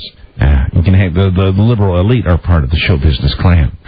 How old is he/she? Groovy. And new on Divot. Divot. So we have... Come again. DVD. I'm still not following you. The little discs with movies on them? The shiny ones? Yes. So you can use them like as a mirror? Yes, that's right. Right on. I'm sure you've done coke off them a few times. Oh, no, that's uncalled for. I never did that. That is a lie. Those are decent. Now, did someone just burp? That was me, LQ. Who was that? Who just burped? Nick, did you find it necessary to burp in front of your favorite disc jockey and your president? And the President of the United States. it's always been a dream of mine, and I guess I had a little too much Dr. Pepper this so you're a smart guy now. It's always been a dream of yours, huh? You want to be a smart guy. You know what we do to smart guys? We take you down to Gitmo. You ever been to Gitmo? What's Gitmo? Gitmo, Guantanamo Bay. Guantanamo Bay, where you will be summarily beaten and kicked, and your tongue will be pulled out. Here are your categories. Name that reality show network, state of NFL training camps, showbiz news, how old is that person, and new on Divot, Marty, Utah. We'll start with you, Marty. I would like to start with name that reality show network. Great. I'll tell you the show. Tell me what network. Extreme Makeover. What is CBS? Negative. Nick, smart guy, unsavory. What is ABC? You got it. $1 for Nick. Oh, he's going to be a smart guy, and he's going to win, and I'm going to be depressed. Go again, Nick. Give me reality show networks. Good choice. Amish in the City. Ooh. Marty, it's your chance to steal. What is UPN? $2 for Marty. Although the correct answer really UBN. I like to look at the Spike Channel. That's a good one. Name reality show networks. That's for boys. Yeah. All right, Marty, you're in control. Reality shows for free. Spike, the network for men. Okay, I got you. Spike. Name that reality show network. The Next Action Star. What is Fox? No. Nick, it's your chance to steal. NBC. Right. When I say steal, do not interrupt your president. Do you understand me? I'm sorry, Mr. President. All right, $3 for you. Select again. What is reality show network? No, you got to go to another one now. New on DVD. New on Divot. Here you go. Stars Jennifer Garner. What is 13 going on 30? Right. $1 for Nick. You're on a roll. Select again, son. Because you got that right, don't take this wrong, but I got to say that. There you go. Go again, please. New on Divot. New on Divot for 2. Stars Frankie Munoz. What is Cody Banks? Need more than that. Marty, your chance to steal. What is a spy, Cody Banks? No, and thankfully you did know Agent Cody Banks, destination, London. And I don't mean colon like his butt. I mean, 2 dots. Yeah, I thought the extras on the Kangaroo Jack DVD were fine. All right, so select again, Nick. Is that the last DVD one? There's 3 in every category, dude. So let's go DVD for 3. New on DVD. TV show, first complete season box set out this week. What is Seinfeld? Well, you didn't even let me finish it. Marty, your chance to steal. It's the one where it's the show where the car talks. Marty? What is Herbie Love Bug? Too slow. No, Knight Rider. Oh. Knight Rider. I didn't look at that. I didn't look at that one. The one I like to look at is, what's that one? Oh, Home Improvement. Oh, that's the one you like so bad? Oh, I like that so bad. That's great. I love it when he talks to the guys. You can't see his face. And I'd get up close to the TV and try to, like, press my face up against if I can get a better look at him. The neighbor? You can't see that neighbor. No. He's got all good advice for him, and he takes care of his youngins real good, and and really enjoys his time with his family. And I thought it had good, solid values. But that neighbor, man, God, that drove me crazy. I said, Laura, come up, press the TV over on the other side if you can see it. You never could see him. Go again. Who's in charge here? Nick's in control. Nick. Showbiz News. Show business news. Oh, this for one. This Hawaiian shirt maestro had his new CD debut at #1, first time ever in his career. Who is Brian Wilson? Marty, it's your chance to steal. Who is Don Ho? No. Guys, Jimmy Buffett. Oh. Jimmy Buffett's new album opened at #1. I like that guy. I know you do. Yeah, I do that. Wasted Away again. And Margaritaville. Hey, what about Let's Get Drunk and Screw? Yeah, that's a good one, too. I like all his songs. He's good. All right, Nick, you're in control. Showbiz News. Showbiz News. For what dollar amount, son? I want you to answer it the right way. Two. This airhead, semi-talented, big-ass cutie will appear on Inside the Actor's Studio. Who is... Marty, it's your chance to steal. Who is Christy Alley? No, it's Jennifer Lopez. Marty, was that you that answered, or was it Nick? It was me, Marty. What the hell is Jennifer Lopez doing on Inside the Actor's Studio? Jennifer Lopez. I'm not familiar with her. Is she an assemblyman from Southern California? No, J-Lo. J-Lo? You know Ben Affleck? Oh, I don't like he's on the list. I'm going to poison his duck, too. Okay. All right, Nick, you're in control. Showbiz News for 3. Oh, good luck with this one. It's the name of the latest Star Wars movie. They've announced the name of Episode 3, Revenge of the... What is the Sith?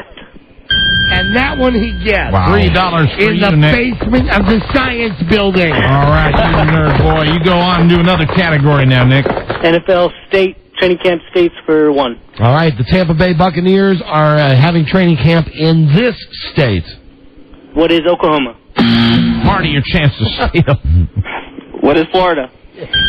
Yeah, right, because Tampa Bay really wants to get away. Man, because the weather's so bad in Central Florida.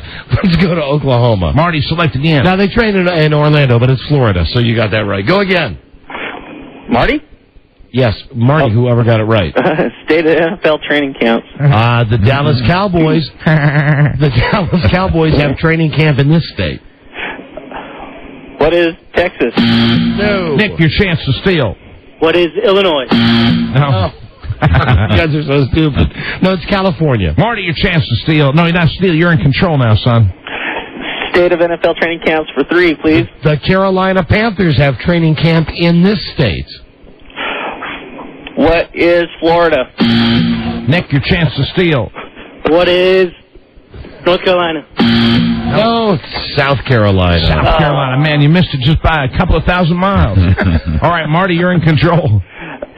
How old is he or she? How old is he or she? That's the last category on the big board. How old is she? For $1. Mary Kate Olsen. What is 18? Oh, barely. Yeah, okay, you got that one right. For you, Marty, select again. How old is he or she for 2, please? How old is she? Crazy. Courtney Love. What is 38? Nick, your chance to steal. What is 40? There you go, Nick. $2 for you, Nick. You got a commanding lead. All right, final question.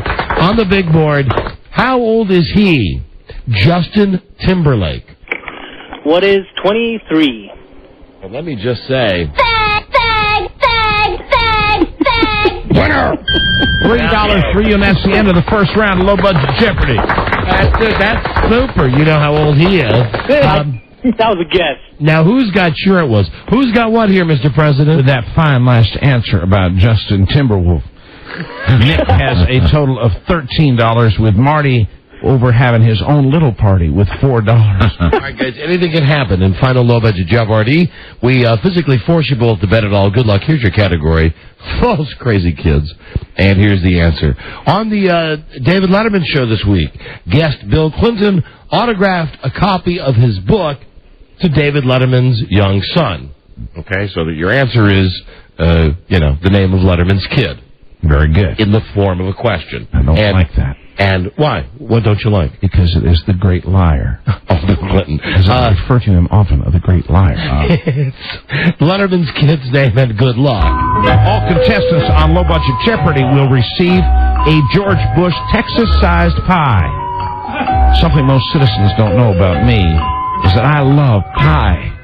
And the White House has tons of them all over the place. But I don't like small pies, the kind you get in most pie stores. That's why I invented Texas-sized pies. Pies so dang big, you'll be happy even if you get the last piece, like Mama used to. So enjoy your George W. Bush Texas-sized pie in chocolate and double chocolate. Yum, yum. Now back to Final Low Budget Jeopardy with Alex Trebek. I just bet those pies, I hate cake. Are they a mile wide? They are a mile wide, and you can eat as much as you want. So you're stuffed, so you get a nasty tummy ache. For Final Low Budget Jeopardy, who do we want to talk to first? Marty, over here. Okay, Marty. He's over here now. From Utah. Marty, Bill Clinton autographed his book for David Letterman's kid. His name is our answer in the form of a question. Who's Andrew? No. Sorry, Marty, that knocks you down to 0. Oh. It's Nay. Nick in Portland, Oregon. If you have the answer, you are the winner. Who is Harry Letterman? That's Harry Letterman. That's right. And Nick, it has been a long time, but I am happy to say, what with your smart attitude, you are now our Low Budget Jeopardy champion. Nick? Yeah. Yeah, right. You're the winner, dude. Well, let me just say one thing. What? Friday's here. Let's have 10 cans of beer. There you go. Boy, Nick. Congratulations to ye. Parting is such sweet sorrow. Get out of here. Marty, you're the big loser. Nick, you win some money. Don't go away mad. Just go away. Here is President Bush to tell you what you won. President Bush? First of all, Nick, we double your score to $26, son. Then we throw in a 25 bonus. You got 51 American dollars. And with inflation and oil prices, that ain't going to go a long way. But congratulations to you. Thank you. You're more than welcome. And now, Marty, I've got a gift for you. Woohoo! You have won a sleeve of Golfdom Donna and Mike Pro 1 golf balls. Golfdom Tyson's Corner live the game. Can I see the copy? Yeah, go ahead. I think it's you want a sleeve of Golfdom Don and Mike Pro Bones. Pro V1 golf balls. Provoni, that's a Chinese cheese, isn't it? Golfdom Tyson's Corner, live the game. It's not live the game, it's live the game. I don't like that cheese anyway. I did my very best. That's all man can do is his absolute best in protecting the system. Free. Well, thank you. Nick and Marty, have a great weekend. Thank you both for listening. Bye. That's you and President Bush. All right, get bent, you left us. Thank you. Goodbye, fellas. And, what can I say? As always, it's a thrill to have the world's most powerful man in the studio. And just remember, we have turned the corner. It's the most important thought you should take away. We've turned the corner on what? Don't get me into the details. Now, come on, what did we turn the corner on? We've turned the corner, and the bandwagon is buggying. It is buggying down that street, just like the old Surrey on top. I'm excited. You do something from Oklahoma? It's exciting. It's an exciting. You knew Oklahoma, too. We have a propensity for show tunes, you and I. Perhaps you should come over and watch my divot of Chorus Line. It's all shiny and such.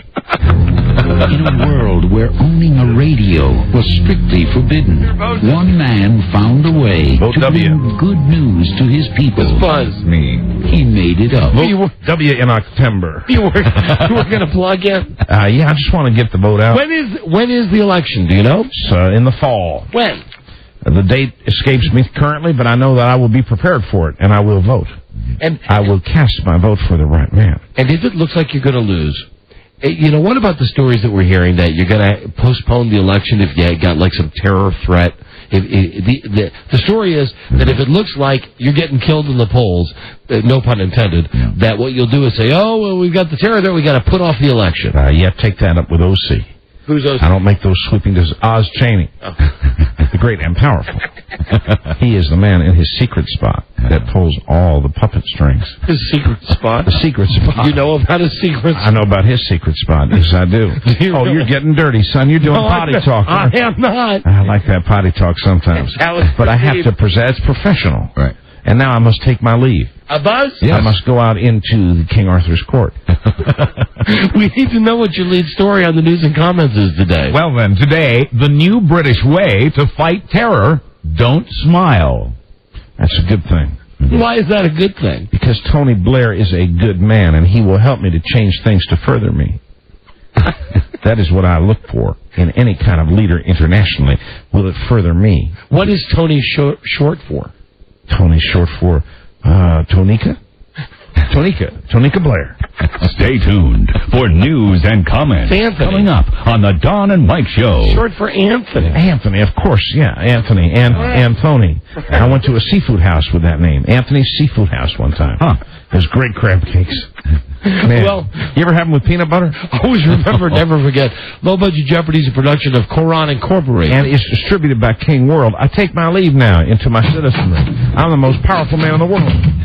There you go. Very good. That was very... Buzz's news coming right up. Mike, that was very professional. I cheated you. It's the Don and Mike Show. Oh, yeah. I'd love to see the stats on how many accidents are caused by people dialing numbers into their cell phones. These people weren't so busy punching numbers or scrolling through names to begin with. Maybe they'd have heard about OnStar personal calling by now. Of course.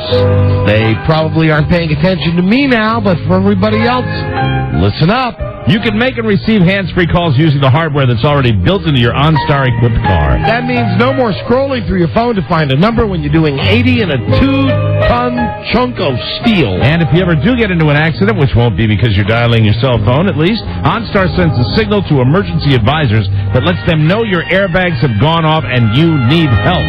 OnStar is available on more than 50 GM models from Saturn to Cadillac. You can get a 100-minute package that's good for 12 months for just $39.99. Voice-activated dialing, hands-free operation lets you keep your eyes on the road and your hands wherever you keep your hands. 1 year of the OnStar Safe and Sound plan, which includes a wide range of safety features included with the purchase of any OnStar-equipped vehicle.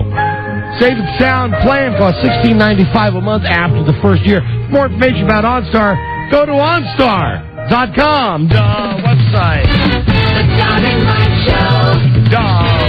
WKK. This is the Don and Mike Show. What's the word from Planet Crackpot? Right. The Don and Mike Thank Show. you. I got you. Not yet available on DVD. It's the Don and Mike Show. It's time for a Buzz's News Show now. Guy Burgley over there in Newsroom, brought to you by Veramax, the world's #1 sexual pleasure and performance enhancer. Veramax, #1, it really works. Someone called for a doctor? Doctor developed, clinically tested, and patented. Veramax, retailers nationwide, 1-888 try VMAX. And now with some just super Hall & Oates, coming at you. How you doing, anywho, on this Friday? I love the Hall & Oates. Hi, Buzz. Hi, Don and Mike. You know, you could do the news, and I could just sit here and just listen to those all day. Out of mind, out of touch, out of time. That's all that we know. Numbers up as we go. And you know what I liked about their videos? What's that? The fact that they were all done with real video. Like, remember the Hall & Oates videos? Mm-hmm. Do you remember the most ridiculous one? The one for Private Eye. Private Eyes, they're watching you.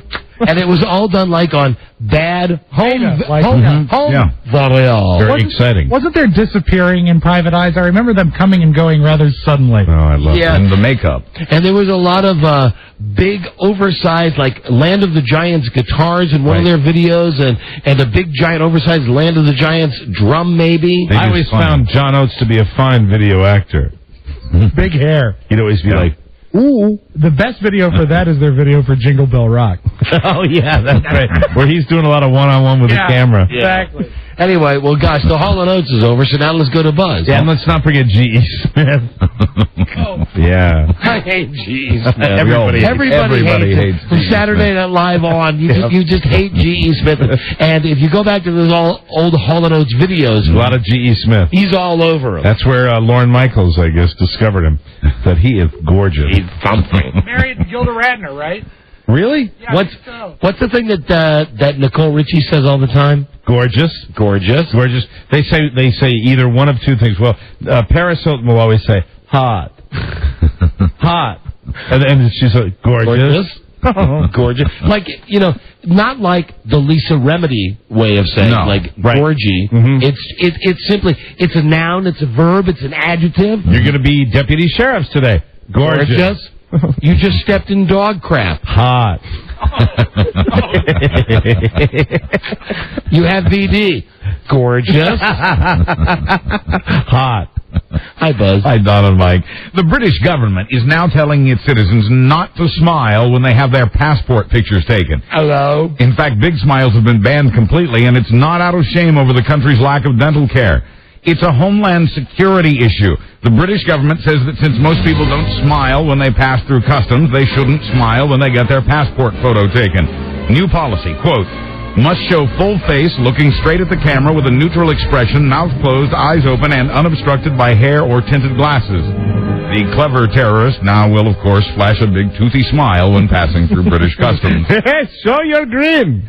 Elsewhere in the war on terror, the battleground is the capital of the Nigerian state of Kebbi. Police raid an Islamic sect.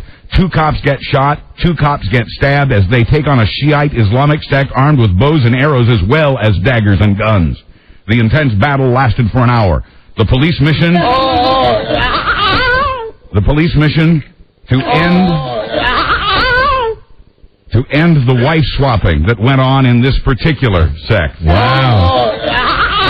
20 of the wife swappers were arrested. Oh, yeah, that one didn't we? It's Timmy O'Bibine, the Nigerian nightmare. Oh, that's awesome.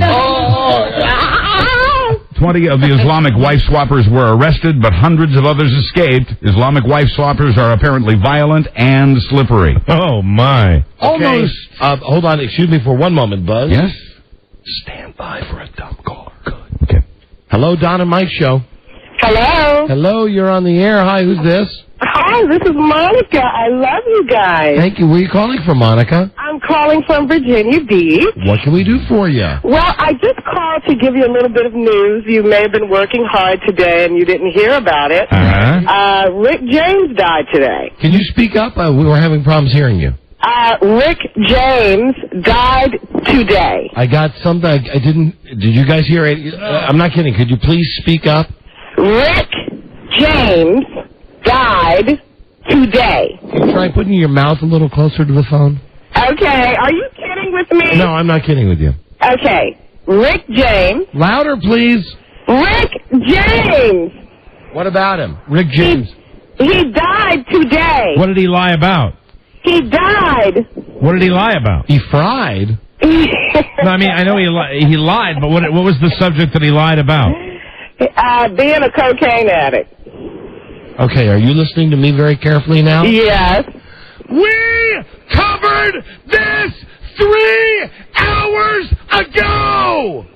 Oh, well, I just got off from work, so I am a faithful listener, but I can't listen until I get in my car. Well, it's all about you, isn't it? Yes, it is about me. Let's not bring your mom into this. I'm just going to ask you, what town do you live in? I live in Virginia. No. You're a bad caller, and where do bad callers come from? I don't know where the bad callers come from. Well, I'll tell you, I didn't want to bring her into this, but your mom's on the phone, and your mom says, hold on a second. Now you're making me get out this thing. Can you hear me? Your mom lives in Whoretown. So you live in Whoretown. Oh, my God. Please don't find this harsh, but understand how many other idiots who live in Whoretown have called us today to tell us this guy died. We knew it at 3:02! Well, you know what? The guy that answered the phone, he should have said, hey, they are... No, it's his job to find stupid people like you. Okay, I got you now. Now, before I get off the speakerphone, which I guess is the best way for us to talk, me on this and you on that, what town do you live in? Come on, play along, because we already knew it. I live in Stupid Town. Nope. No, you're stupid, but... I am not going to call myself that bad name. Well, you're not really calling yourself the bad name. You're saying where you live. Come on, what's the town you live in? Come on, play along. It's real close to... Ortown. It's real close to Stupidville. Ortown. Yes, now put a ha sound in front of it. Ha. Or. How about Hookerville? How about Slutville? You know what? Wait, hold on a second. Wait, hold on. We'll give you the last word now that we've been through that. Okay. Go ahead. Hello. Ortown. What? Ortown. There you go. Thanks. Impossible. Thank you. Merry Christmas. Wait a minute. Not another one. Oh, no. Bradley? Yeah, I just want to say that I just heard that my mom's a whore. She lives in a whore town. Sorry, guys. Thank you. There you go, Brad. He was calling in with the same news. Yeah. Okay, what? Can I give a shout-out real Sure, quick? go ahead. You can have the last word. I just want to... Yeah, okay, right. They all fall for that. Though. Yeah, They do. It's endless. The only thing that we're missing in that aspect of the show is we need, like back in the old days when you hung up on somebody. Yeah, that real When you heard sound. that, you know, so it's known implicitly. Yes. You know that we hung up on. Otherwise, you really have to nail it by getting him in mid-sentence. Right. Anyway, we're all just broken up We about are. We've certainly been informed. We're informed. What's it By the death of funk rocker about Rick James. RJ. Poor RJ. After years of clean living. Yes. Now here's Buzz with more news that you probably don't know about, so don't call us yet. Some of these things you may not have heard yet. Almost everybody likes Senator John McCain. He may be America's most popular Republican. He's so popular, John Kerry was said to have invited him to be his vice presidential candidate. McCain politely declined and then endorsed the re-election of George Bush. Today, McCain is locking horns with many of his fellow Republicans, including the ones who occupy the White House. McCain, himself a Vietnam vet, says the Bush ad criticizing Kerry's military service is, quote, dishonest and dishonorable. Quoting McCain, same deal they pulled on me, end quote. McCain has urged the White House to condemn the ad as well. The White House has politely declined that invitation. Of course. Quoting McCain again, I can't believe the president would pull such a cheap stunt, end quote. All right. I have a question that has nothing to do with the news. Yes? Because we took that one call from that lady, do you think that's why all these calls, why all the lines are lit up now? Maybe, probably. The Don and Mike show. Hello. Hello, Don. Yeah, Don and Mike. Hi. How are you doing? This is Kevin. Hi, Kevin. From Wichita.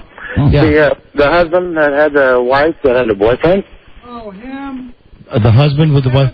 Oh, no. This is the wrong day for you to call, but you should call back another day. Is this the guy that sits on the front porch?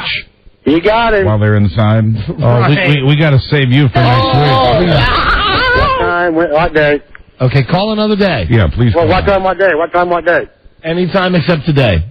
Okay, Early in the show. All right. Bye-bye. There he goes. Hello, Don and Mike show. Hey, I didn't hear the beginning part of the show, but I was just wondering if they played a Rick James clip from the Chappelle show. You know, these are real dumb people calling. These are not like setups.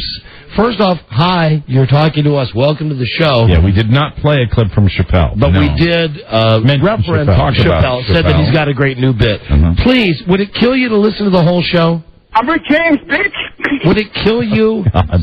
Would it Only kill wanted you to to do. listen to the whole show? That's it. No more calls during the news. No more calls until Monday. Anyway, Buzz, I'm sorry. Former President Bill Clinton still making the rounds to promote his book and the Kerry campaign. He's turned down an invitation, though, to be on Saturday Night Live. He will be on Comedy Central's The Daily Show with Jon Stewart instead. That's a big pull. Hey, it's good news for Comedy Central. Clinton's appearance on Letterman this week helped Dave beat Leno with ratings as high as Letterman got with Janet Jackson in her first post-Super Bowl TV appearance. Clinton appears on The Daily Show Monday night. You know, I got thought about that, too. As much as we kid about CBS, because we work for CBS, and network television, generally speaking, is crap, the best of the crap is CBS. I mean, if you stop to think about it, right? The good show, it's an indictment of how bad network television is. All the good shows are on CBS now. Right. Really. And the rap used to be, well, Leno beat Letterman because every night NBC had such a great lineup of shows. Well, now on most nights, I sound like an idiot saying this, if I'm going to watch network TV, right, I'll watch CBS. So I would guess Letterman's ratings are probably getting a residual bump. This week, 8 of the top 9 shows on the Columbia Broadcasting System. Let's give them a round of applause. Tiffany crap. and does anybody know, Buzz, you know stuff, like, are Letterman's ratings up or down? The Clinton thing aside, is he doing better against Leno? He still gets beaten pretty regularly by Leno because people like the bright lights and colors. But when he has a special guest, like Janet Jackson or Bill Clinton or others, then on those occasions he will beat Leno. But that's a trend thing, too. I mean, it took NBC's great lineup a long time to really reflect, because wasn't Letterman beating Leno at the beginning? Yes, he was, and that's when CBS was really like all Angela Lansbury. They were the Angela Lansbury Old People's Network. And what are they now? They're still the Old People's Network, except they have CSI. Yes, well, we might like it more, too, because we're becoming the old people, too. Yeah. Okay, thanks. That's always good to see on a Friday. Look in the mirror and say, "Oh, getting old on Friday." Well, Merry Christmas. Right. Here's an update on a story. What's next, old man? Former. You sounded like him right there. Well, I was trying to decide whether to talk about something else. Former Washington State teacher Mary Kay. What did you want to talk about? I just wanted to say, you're talking about getting old, and I just wanted to remind you another way of looking at things. For every breath you have taken as a single man, you've taken a breath as a married man as you celebrate your 23rd. You're a bastard. And he'll be sitting across the dinner table from you tomorrow night. I stopped myself. And I'll say to you that I'm 46. I've been married 23 years tomorrow. I'm happy about that. I love my wife. Half my life with her. That's right. How old are you really? I know we kid you, but how old are you? 50. You're 50. Right. You've been married 29 years. That's right. So that's a worse sentence than I've got. Welcome to my world. He's taking more of those breaths. yes, that's right. That's right. The survivors, baby. How many more breaths has he taken, Rob? You know what? I can't tell you that, but I know you'll take a lot more breaths than he'll take. Oh, is that a Buzz is gonna die joke? I don't know. Wow. Happy Friday, everybody. Rob, I'm coming over there. Count my breath. Former Washington State teacher Mary Kay Letourneau is allowed to have contact with her former victim. A Seattle judge. We'll give her a round of applause. That's right. School's in session. Okay, the lifting of the no contact order today. Baby. Now, if you're with us on this... Merry Christmas! If you're with us on this, please consider shopping at Home Depot this weekend, because a conservative group is coming down hard on the hardware chain for whatever part it does or doesn't have in the Playboy website pictorial, The Girls of Home Depot. The group staged a protest in a Home Depot parking lot in Farmingdale, New York yesterday, saying its mission is to, quote, reduce the harmful effects of pornography. They're threatening a boycott of Home Depot. I assume they're already boycotting Playboy.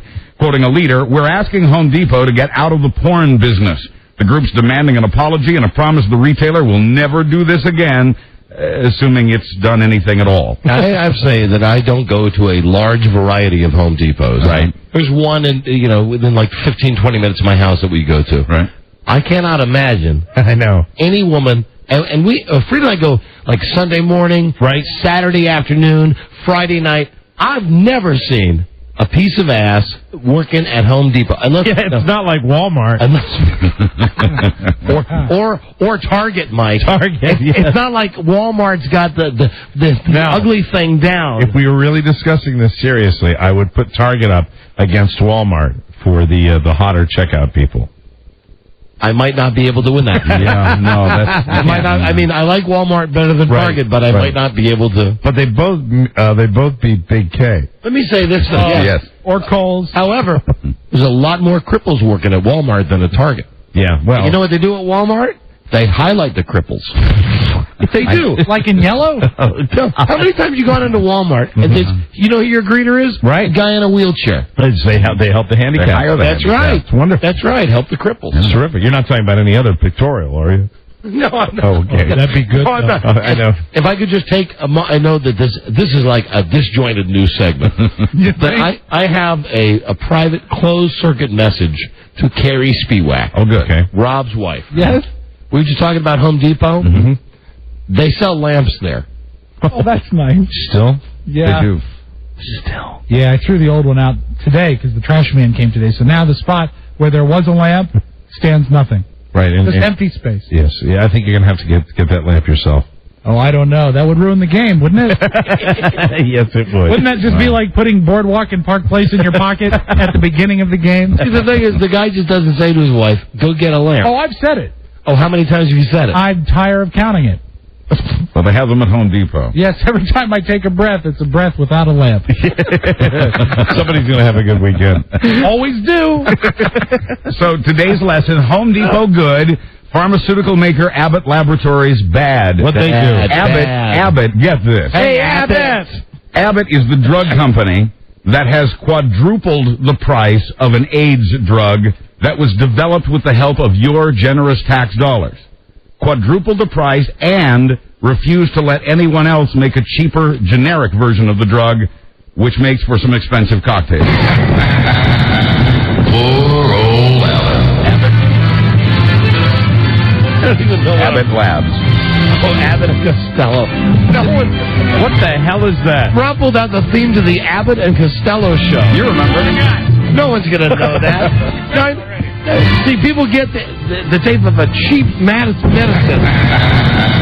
Poor old Abbott. Right, now that again, because it's...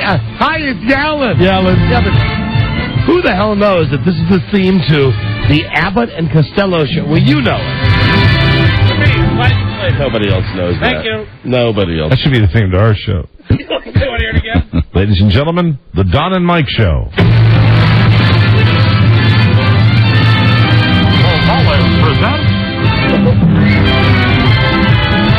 Right. Right. When we come back. Hey, look at that. Look at that. Who's my man? There he is. Who knows the format when we come back? Right? Is the FCC trying to get on our good side? Not a chance. No way. Not a chance. Okay. FCC News. Fantasyland. Well, we come right back. This is the Don and Mike Show. Gosh, I hate to interrupt. It's all been so incredibly fascinating and entertaining and instructive. Really, the time has just flown by. The Don and Mike Show. They respectfully decline. Don Geronimo and Mike O'Mara. Hey, Jamie Lanuski from Andover, New York, listening in Rochester, won $1,500 today with the Secret Sound. Wow. Yeah. Start over on Monday with a brand new jackpot, $100. On Monday's episode, oh man, next week we got some really good reality TV nuts. Yeah, and we do love talking to these people. The plastic surgeon to the stars, Dr. 90210, Dr. Ray, will be on Monday. Dr. Ray. Also Monday, we're going to have the other mommy from Trading Spouses, the mommy with the kids that are hot and fat. And I already just, you never know because you can't predict anything on live radio, but I think it'll probably be, at least at the beginning, a more pleasant conversation than we had with the other woman. Well, because we've seen the families now. Yeah, and the thing is, when you left that Trading Spouses show, there's also stuff that's going to be happening that we don't know about that looks pretty dramatic. Correct. Also next week, Jane Shane, the producer of the E-Channel's show, The Diary of an Affair. Also next week, reality TV. Have you watched the show The Airline? Yes, I have. Doesn't it paint Southwest Airlines as like you would never want to fly it? I mean, I already hate Southwest from when we have to go out west. If you've had a bad experience with the airline, I mean, the people, I don't know whether Southwest, when they signed up, were indicating that they wanted you to love them because you end up hating them. Anyway, somebody from that show. Also next week, pop icon Huey Lewis. Oh, wonderful. On the show, and the president of CBS, Leslie Moonves. All right. That's next week. Oh, and Playboy Magazine Expose will have a former bunny on who will tell us about the orgies and Hef's love of gay porno. I'd like you to come to the grotto and watch this film. And who says we're not booking a real show?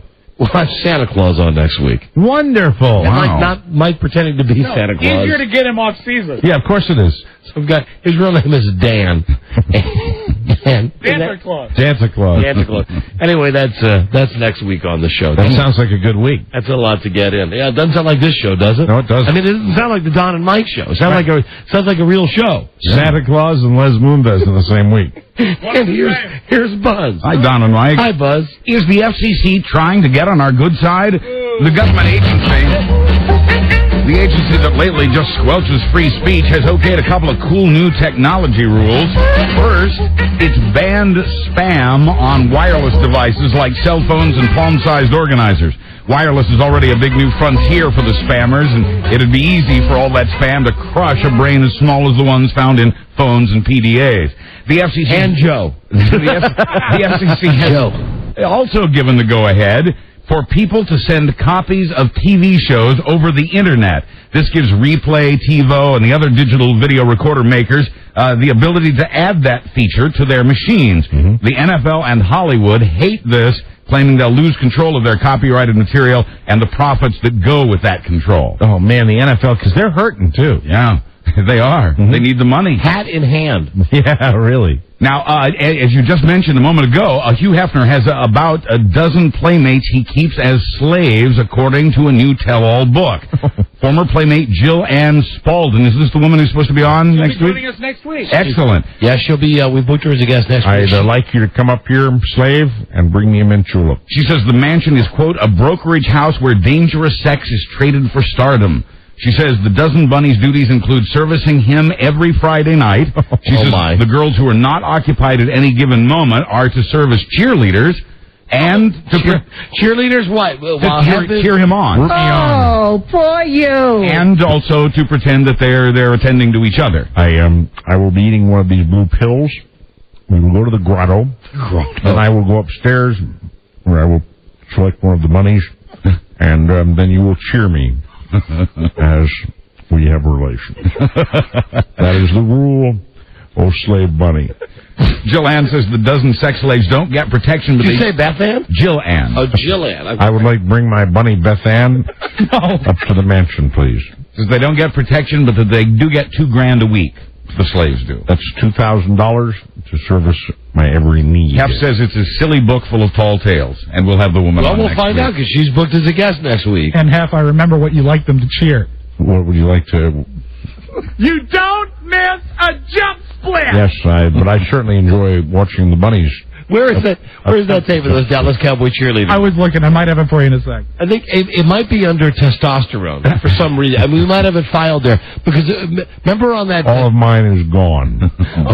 Oh, yeah, absolutely. But due to modern pharmacological substitutes, I'm able to remanufacture my testosterone. Oh, we got him here. We have one of my bunnies? Yes, we do. You never miss a jump split. No matter what. Y'all didn't drop your palms together. Did y'all count wrong? You're still walking on your heels. It almost looks just like you have weak ankles. Pose on count one. That's just lack of thinking. Jump, split, down, and hit. It just doesn't get any better than this. No, it doesn't. It does not. Now, that is from Hard Knocks, Dallas Cowboys training camp. And it's filed under T for testosterone. Because we also have the tape of the mom of the Dallas Cowboys rookie, where she says, I don't know if my son had a lot of testosterone. I thought he might be a homosexual, which is why I got him to play football in high school. So we've got that tape somewhere as well. But they're all filed under T for testosterone. T for testosterone. We know where to look. It'll all be in the computer. Yeah, right. One day. Right. Now, if any of the claims in this book are true, then Hef might make a good customs official in Canada. Maybe you heard our recent story about Canada requiring incoming strippers to provide a nude photo of themselves to get a work visa. Baby. It's not the government's public policy in Canada, but intrepid reporters there found an internal memo that says it is the government's policy. And this outrages a group in Canada that tries to fight the trafficking of women to serve as sex slaves. For those who serve. We've all gotten over Who Wants to Be a Millionaire, but is America ready for Who Wants to Win a Green Card? a Spanish-language reality show, is offering as its top prize the free services of an immigration lawyer who will help get the winner a green card to work in the U.S. Would you like to work in this country? Now I'm watching. Yeah. The syndicated show Win the Green premiered last month on stations in Los Angeles, San Diego, Houston, and Dallas. It will now spread to other cities. Are you listening, El Jefe? Contestants Are you listening, Alex? I saw you just walk by the window. Maybe coming to our town. Contestants have to do a Fear Factor type stunt to win the green cards, but that can't be nearly as tough or dangerous as sneaking across the border. Of course it's not. I will do anything. I will eat the maggots to win the green card. In sports, football. Football. Football, me love football. Starts on Monday. New NCAA recruiting rules ban the use of sex, drugs. Football, that ain't real football. But the new NCAA rules ban the use of sex, drugs, and gambling as enticements. The new rules also ban private jet rides, lobster dinners, oversized hotel suites, and other such perks. Quoting an NCAA official, if we need to go farther, we will. Oh, man, no lobster. And finally, it's hard to sympathize with a woman in a limousine, but Boston's Eve Gathers was in a limo owned by the family business with the family. Well, the Gathers' 4 kids were in the car. Mr. Gathers was in another of the family's company limos in the back seat, as he puts it, enjoying the company of an unidentified female. That's when Mrs. Gathers and the kids pulled up behind him in their limo. Oh, gather up your belongings. Wayne says his wife became enraged about the unidentified woman, so he told his driver to make tracks. Mrs. Gathers and the kids followed in their limo in a chase that sometimes topped out at 50 miles an hour, and the Mrs.'s limo rammed the hubby's limo 4 or 5 times during that chase. She has been arrested. The kids are now in the care of relatives. Wayne says he and the lady were just watching TV, quoting him, "I was not having sex with no woman." I'm Buzz Burbank on the Don and Mike Show. Thank you, Buzz. Yes, that's it. Another perfect week of shows done. Absolutely. We want to thank, I forgot his name, the offensive line coach for the Baltimore Ravens. He got me. You mean Jim? Hey, Buzz. Coletta. Coach Jim Coletta. Jim Coletta. From your Baltimore Ravens. I've already read all the stuff for next week. Yeah. Good night. Please stay tuned for Ron and Fez. Coming up next on WJFK on Live 105 and also on 1010 The Buzz in Tampa Bay. Have a safe weekend. Love you, Frida. Love you, Bart. Really love you, Frida. Happy anniversary. And I'll have the report on that on Monday's episode. What was that? What was My that? God. What, did you sneeze? He sneezed when you said anniversary. You're allergic to anniversaries. Congratulations. Thank you. Good day to you, sir. Good day to you, sir. Good day to you, sir. Good day to you, sir. And you. Happy anniversary, I hope you get your lamp. I will. Hope you get your lamp. That's right, 23 years. We will see you on Monday. Polish the silver. Hey. Till we meet again, this is Sammy Davis Jr. saying, be kind, be nice, and I hope the next performer has the pleasure of having as nice an audience as you've been tonight. And let me leave you swinging. This is the Don and Mike Show.